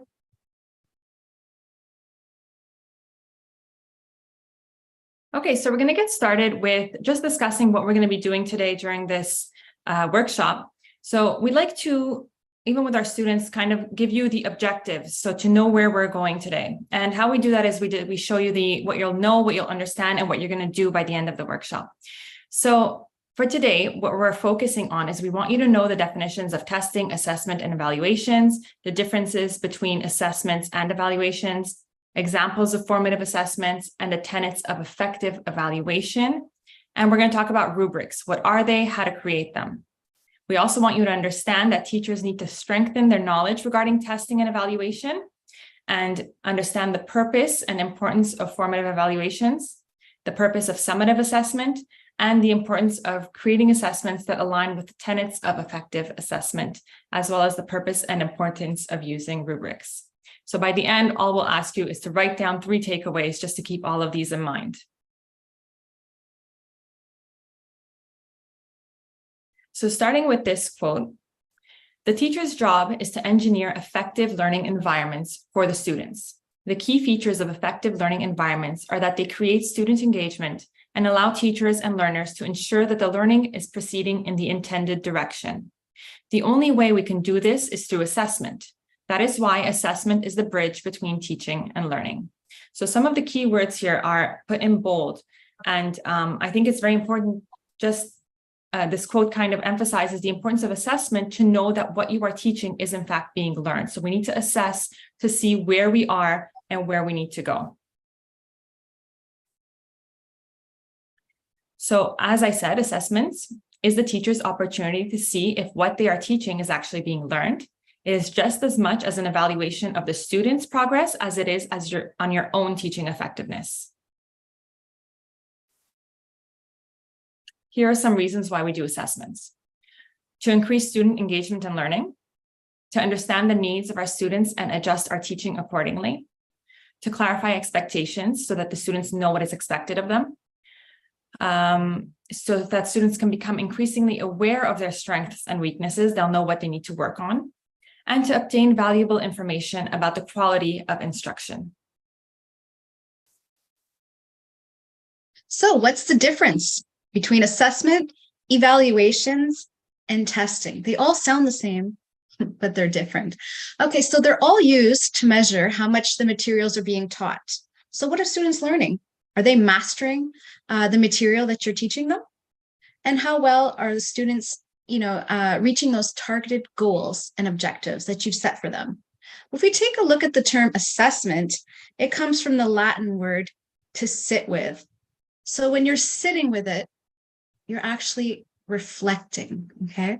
So it allows you to monitor the student's progress to see where they need to improve. And it's usually done in measurable terms. You also provide feedback on students' learning and your teaching. So you're not just telling the student, great job, but you're giving them specific feedback on how they can improve. Evaluation is the process of making judgments based on criteria and evidence. We will look at that later when we see rubrics, the criteria, and it shows us the evidence. Testing, well, it's more like a test, so like a grammar test or a vocabulary test. Testing measures the level of skill or knowledge reached, but it's often tests students' memory, so what they learned by heart. Therefore, external and internal circumstances may affect the results. So if the student's having a problem in their life or they're stressed, maybe they could, have a different result if it's based on memory.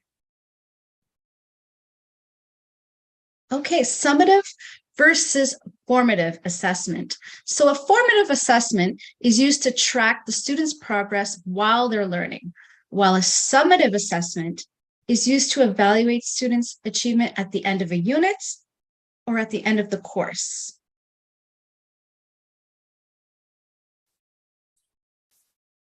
So if we take a look at classroom assessments and assessment for learning, so formative assessment is a form of assessment for learning.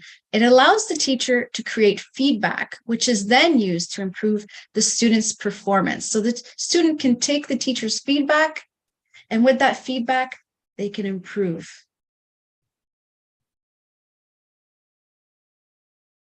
So assessment for learning is an ongoing process. It encompasses various elements, including feedback from the teacher, peer evaluations, and self-evaluation. So they're not only getting this feedback from the teacher, but also from their peers, and they're reflecting on their own learning. This dynamic approach to assessment serves a lot of purposes, such as it increases student motivation, it fosters a sense of ownership in their own learning, and it cultivates a strong sense of self-efficacy. So let's take a look. This is how I love to assess my students with. So assessment for learning, if we use Annie Davis's triangulation, so we gather a variety of evidence. We gather evidence from a variety of sources.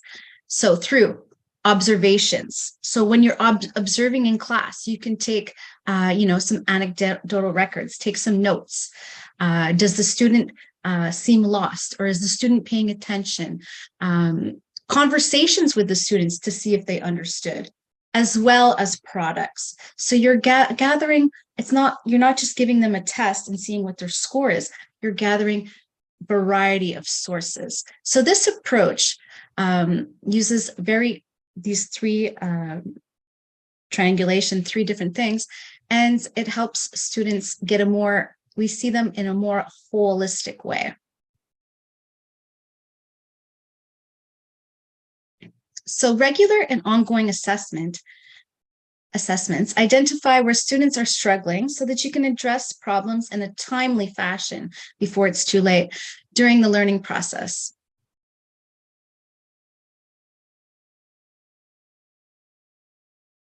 So when we take a look at formative assessment, we have 3 steps. So the first step is to make sure you have clear learning goals and explain them to the students and let them know what they should be able to do by the end of the lesson. Later, when we show you about rubrics have exactly what the students need to do. So they have all the goals are there. Choose your form of assessment. So this should be quick and targeted. And step 3, evaluate the student's performance and give them feedback. So the feedback must inform and guide rather than merely state what is wrong. Of course, we always have to give positive feedback, right? So that's why I want to take a look at feedback. So effective feedback, what is effective feedback? So, I remember at the beginning of my career, I'd always write, great job, excellent, bravo. Okay, but this is not effective feedback. We need to tell the student what they did right and how they can improve. So feedback should be like descriptive and specific. So the student should know, how will I get there? So if I failed, how can I do better? So you can be giving this feedback in conversations, in writing. You can demonstrate to the students. Also, so it's given by the teacher, the peers, and self-assessment. Effective feedback is received during the learning cycle so that the student can improve. Also, it promotes reflection, and it's not just a emotional reaction that we want to get, from the student. It emphasizes the learning outcomes and the criteria. Also, we want to, give the students a model and examples to see how they can do better. And so that's it for giving effective feedback. Now, the reason why we have the reinventing the feedback sandwich is a lot of times our principals would say, make sure you sandwich in your feedback to students, or when you speak to parents, make sure you sandwich it. So this is a term that we use, but there's different types of sandwiches. Now, which sandwich do you prefer when giving feedback? So we have the traditional feedback sandwich, which is the 2 slices of bread. So that would be 2 doses of positive feedback, and the meat in between you would be sandwiching a little bit of negative or critical feedback. So it depends on what kind of feedback you like to give. We have the weak feedback sandwich, is a lot of, ego stroking. So the other person may not even hear your negative feedback. Okay, so if you're like, you're doing great. Oh, you need to improve this part of your writing, but you're doing awesome. So then the student might think, okay, I'm doing great. And they might have not even heard what you thought about them fixing their writing. Then we have the untraditional wrap, which is a good amount of meat and bread, but intertwined. So ask someone what they think about their performance. So you can have a discussion with the student, say, so how do you think you did? And then you have a discussion, and then you can discuss how they can improve. They can discuss how they can improve. So it's more of a discussion here together. Then we have the open-faced feedback sandwich. So it's a significant amount of critical feedback and ego stroking as well, but only at the end. So you give them a lot of feedback on how they can improve. And at the end, I have faith in you. I think you're going to do better. Or you have the paleo diet sandwich, which is all meat, no bread, just the critical message with no ego stroking at all. So become more aware of how you give feedback. Maybe sometimes we don't realize how we're giving feedback. Maybe sometimes we're just saying, oh, great. And the student will say, so Miss, how was my level of English? Do you think I've improved? And if you're just like, yeah, you're good. You're doing well in English. Maybe the student is looking for more feedback on how they can improve.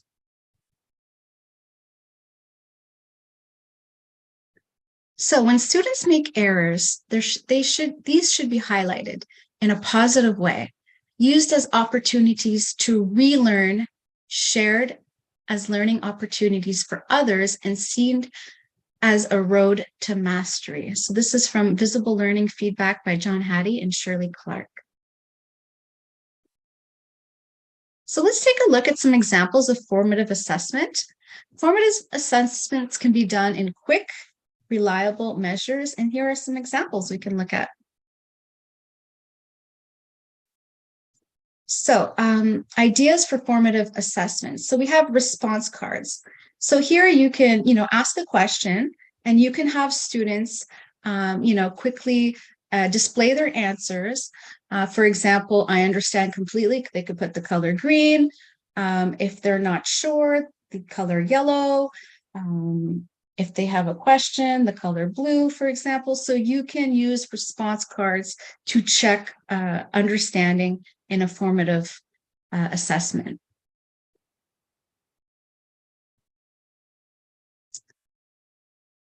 Then we have exit tickets. So exit tickets, you ask students to write 3 takeaways from today's lesson, for example. Let's take a look.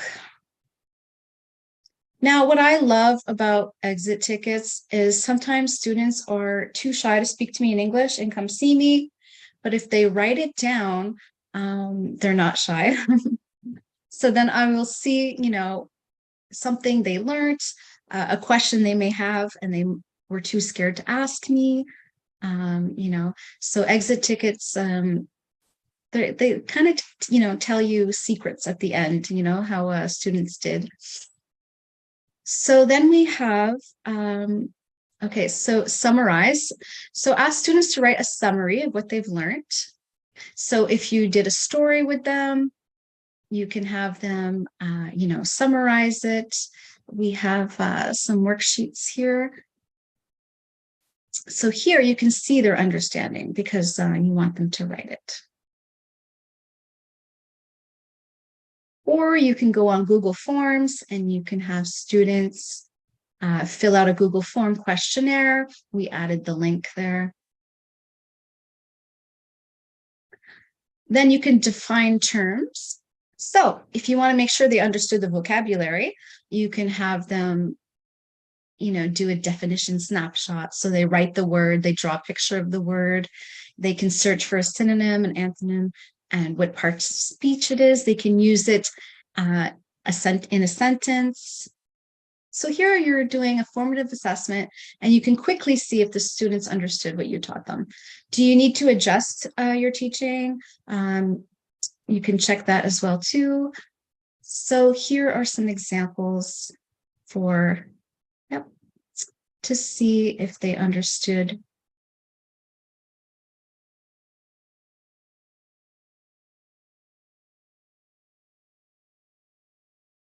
Then you can also ask them to paraphrase so they can summarize, they can complete the sentence. So what the author is saying, or in other words, what I'm understanding is that. Also, we have the 3-2-1 method, which is a lot of fun. So students have to write down 3 new concepts, 2 questions on a topic, and 1 way they can now apply the concept.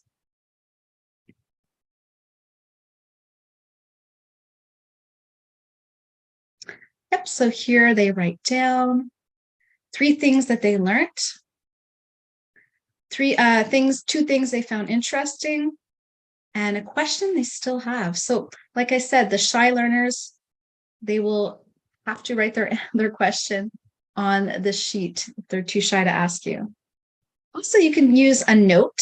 So students can write a note to an absent student summarizing what they learned today. And that's how you can check if they learned the lesson. Or you can also have them write a short paragraph.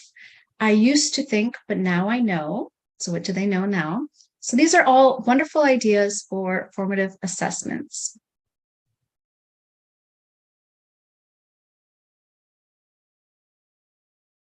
Okay, so now we're going to get into summative assessment.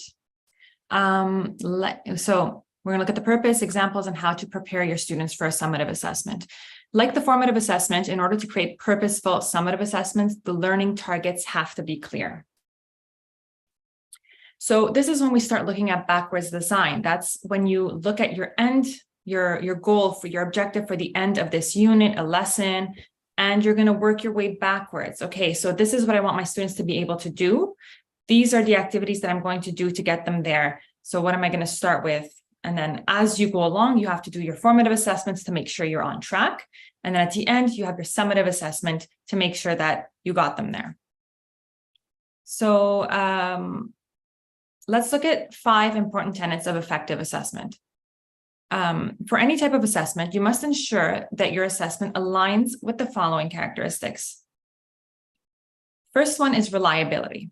If the test were to be repeated multiple times, would the student get similar results, or is it more subjective to conditions, or how it was, what they had available to them? So you have to make sure that as much as you do the test, assuming you didn't teach them more, that you would get similar results.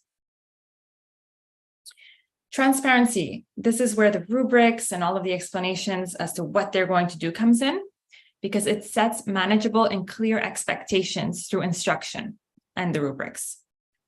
So this is where you tell them, okay, these are the things you need to know. This is what you'll be tested on. Things like pop quizzes aren't necessarily fair, and they don't fall under the transparency, because if you haven't really prepared your student for that quiz, it's not a reliable result to what they would end up with.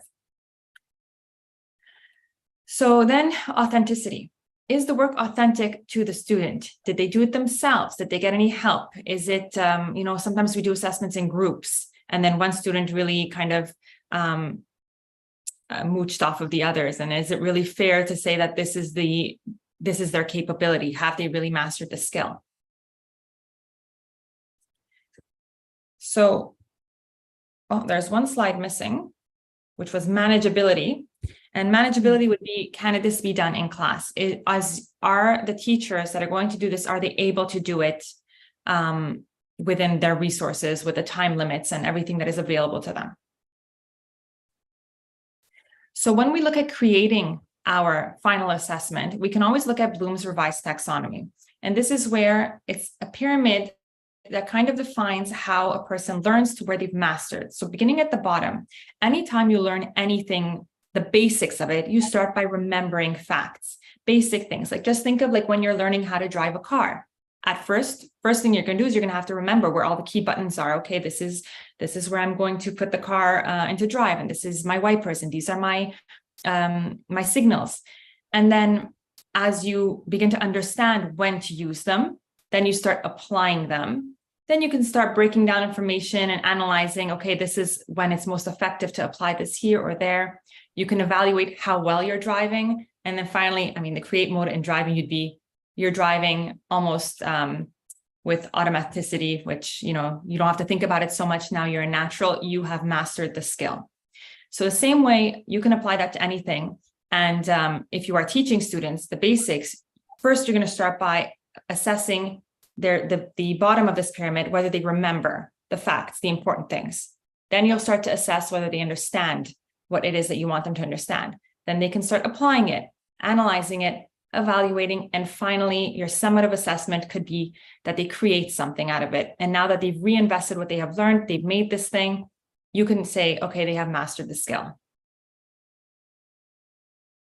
So here's another way you can look at it. If we look at each row of the pyramid, for example, under the knowledge, the first one, they could do things like define vocabulary words, identify certain words in a sentence, parts of speech, describe a setting, recognize, they can do matching activities, and then you move up the ladder. So then your understanding, you can ask them to summarize. They read a paragraph or a chapter in a book, summarize it. That would be their evaluating their understanding. Then they can apply it, solve problems, change things, rewrite something, sketch something out, and then analyze, evaluate, and create. The final one would be you can design, you can modify, you can do a role play activity. So just by looking at this Bloom's revised taxonomy and using these exact vocabulary words, you can create lessons with objectives that are in line with the needs of your students or the level that they are at. So let's look at using rubrics. Okay, why use rubrics? Personally, I love using a rubric because it's so clear for me when I'm correcting. But a rubric is a scoring chart. So it displays what is expected of the student, the task, the assignment, or the project. So students can use the rubric as a guide. So they can see, how do they get an A and how do they fail? And what's in between. All right, so students can use the rubric to guide them to meet all the requirements for the task, the assignment, or the project. So learners must receive a copy of the rubric. It could also be displayed on their smartboard, but it needs to be explained to the students. So how do they get 100%? So why use rubrics? So the benefits of using rubrics in ESL for students and teachers is, first of all, it's clear. So the clarity and the transparency. So we're not hiding anything, okay? So there's clear guidelines and expectations. They're tangible in writing, and it reduces ambiguity. Number two, objective assessment. So it breaks down complex skills, it's consistent, and the grading is fair. Also, targeted feedback. So it pinpoints the strengths in the areas that are needed for improvement, and it guides the students towards a goal. So also, you must remember that although a rubric is not a checklist, they are using it to see if they did everything, right? So self-assessment and goal setting. So they can reflect on their performance, they can set realistic goals when looking at the criteria, and it allows the students to compare their work to the rubric before they submit their work. Number 5, enhanced learning opportunities. So there's active engagement in their learning process. So they're looking at the rubric, they're looking at their project, they're reflecting. They can identify the areas that they need to focus on. And there's clear communication with the parents. So a shared understanding of the expectations, improved communication and collaboration. Written traces are available on request. So you can just pull out the rubric and say, oh, this is, the student was missing this and this. And it's visual and it's easy, to explain.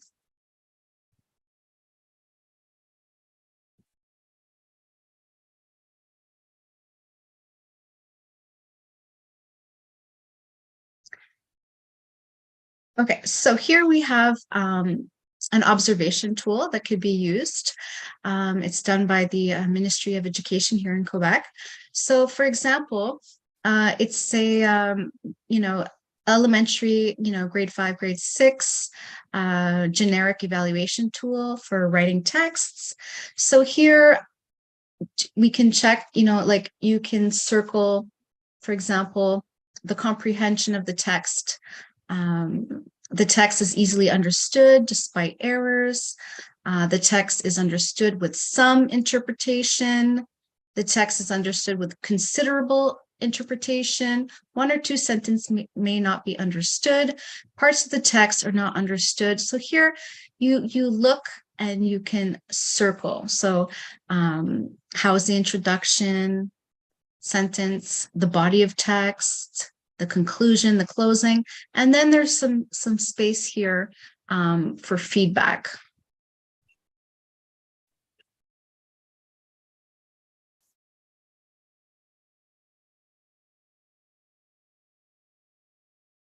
And Naira, you want to do this one?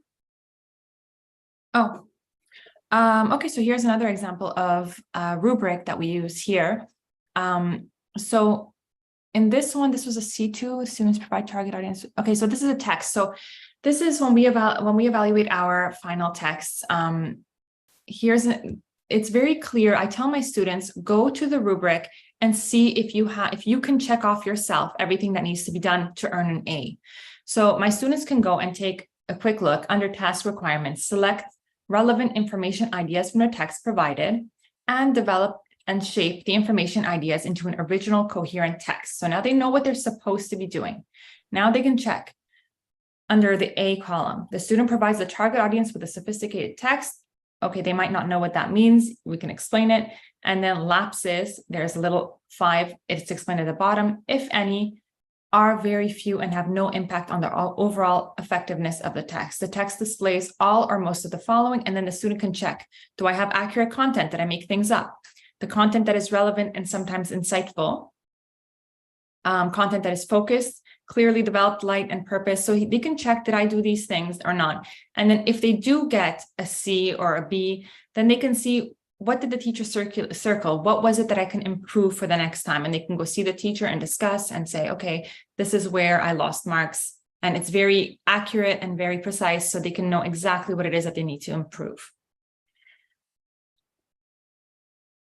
So while we were looking for rubrics to share, we came across this one, and I said I didn't like it for a few reasons. And for one, where it says, obviously the teacher is grading objective, organization, grammar, spelling, and punctuation, but there's just numbers, and it doesn't clearly identify what each number corresponds with. So if the student says, oh, they got a 4 or a 3, what does that mean? What was the difference between the 3 and the 4? So on a rubric, ideally, you have specific information, like number 1 would be, has all the components that were in the the instructions. Everything that they needed to do is done. And then number 2 would be maybe missing a couple, and then third would be missing more than 5, and then you would go down from there. So they would be very precise as to what it is that was missing or why they lost marks. So this one I did not like. Here you have a quick website, and there's a few of them. This is just one that we found quickly, where you can create your own rubrics. So you would put the criteria, the topic, and then you can add all the information going down scale-wise, and it generates a rubric for you. You can also create these easily using AI like ChatGPT. Write down what you want and then ask ChatGPT to create a rubric for you based on the criteria that you wanted your students to do. Of course, you always have to edit and go over it.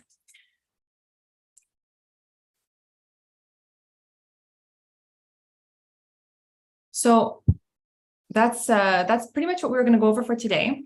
And the following workshops that we do will also focus on assessment, testing, and evaluations. If there's any information or questions that you would like us to address, then please feel free to write to us. We also share some of our templates. So if you're interested in any of that, you can contact us through our website.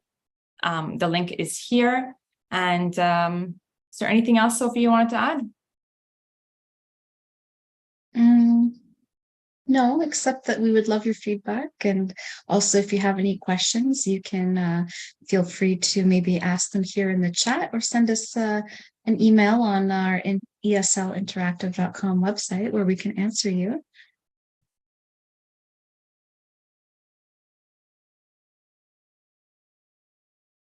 So maybe we should be putting it also in the chat, right? So that we can put it in the comments on YouTube.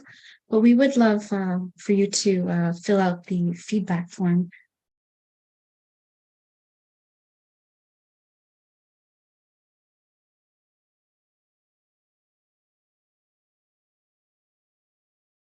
Well, actually, you can send me the feedback form and I will post it in the YouTube chat box. Yeah.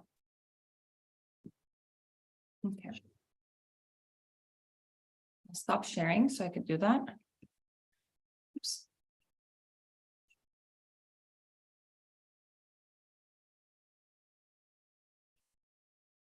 Did you have any questions, Mo? Well, actually, we don't have any questions. Well, the people are happy. Someone is saying thanks for the great conference or for the great event. The people are happy with what we're doing to help them, which is really good. And, feeling appreciated is something that keeps you doing what we're doing. Keeping or to keep, providing webinars, professional development opportunities. And actually, we will. I know, I'm sure that we will have numerous events, maybe online or on site, this year and in the coming years, where we can see these teachers and try to help them as much as possible. So this presentation was really wonderful. Thanks all for both of you for being here on time. Yeah, thank you also for sharing the feedback form. Let me drop it there in the chat box. Yeah, you can share your, yeah, and it's there on our YouTube channel. So thanks again for your wonderful insights and your valuable time. Thanks for the great presentation about testing, evaluation, and assessment. And I'm really sure that you will be working hard to help teachers around the world, in the field of testing, evaluation, and assessment. Actually, we might have another session to talk about some questions related to testing and assessment and evaluation to help teachers with the misconceptions, with this particular topic, I mean assessment. Thanks a lot again. And I think we're going to go on another break. Till our next presentation. Let me check here. So actually, we were supposed to have a presentation from the English for specific purposes sake, but due to some technical problems, they won't be able to make it. So we will get back at 5 p.m. GMT or 8 p.m. at Cairo time with our two coordinators for the learning technologies sake, Hiba and Titiana. And of course, they will be talking about artificial intelligence in education. So thanks a lot for being here with me and of course attending this event. And we will get back maybe in 90 minutes, right? Yeah, 90 minutes. So thank you and see you in 90 minutes.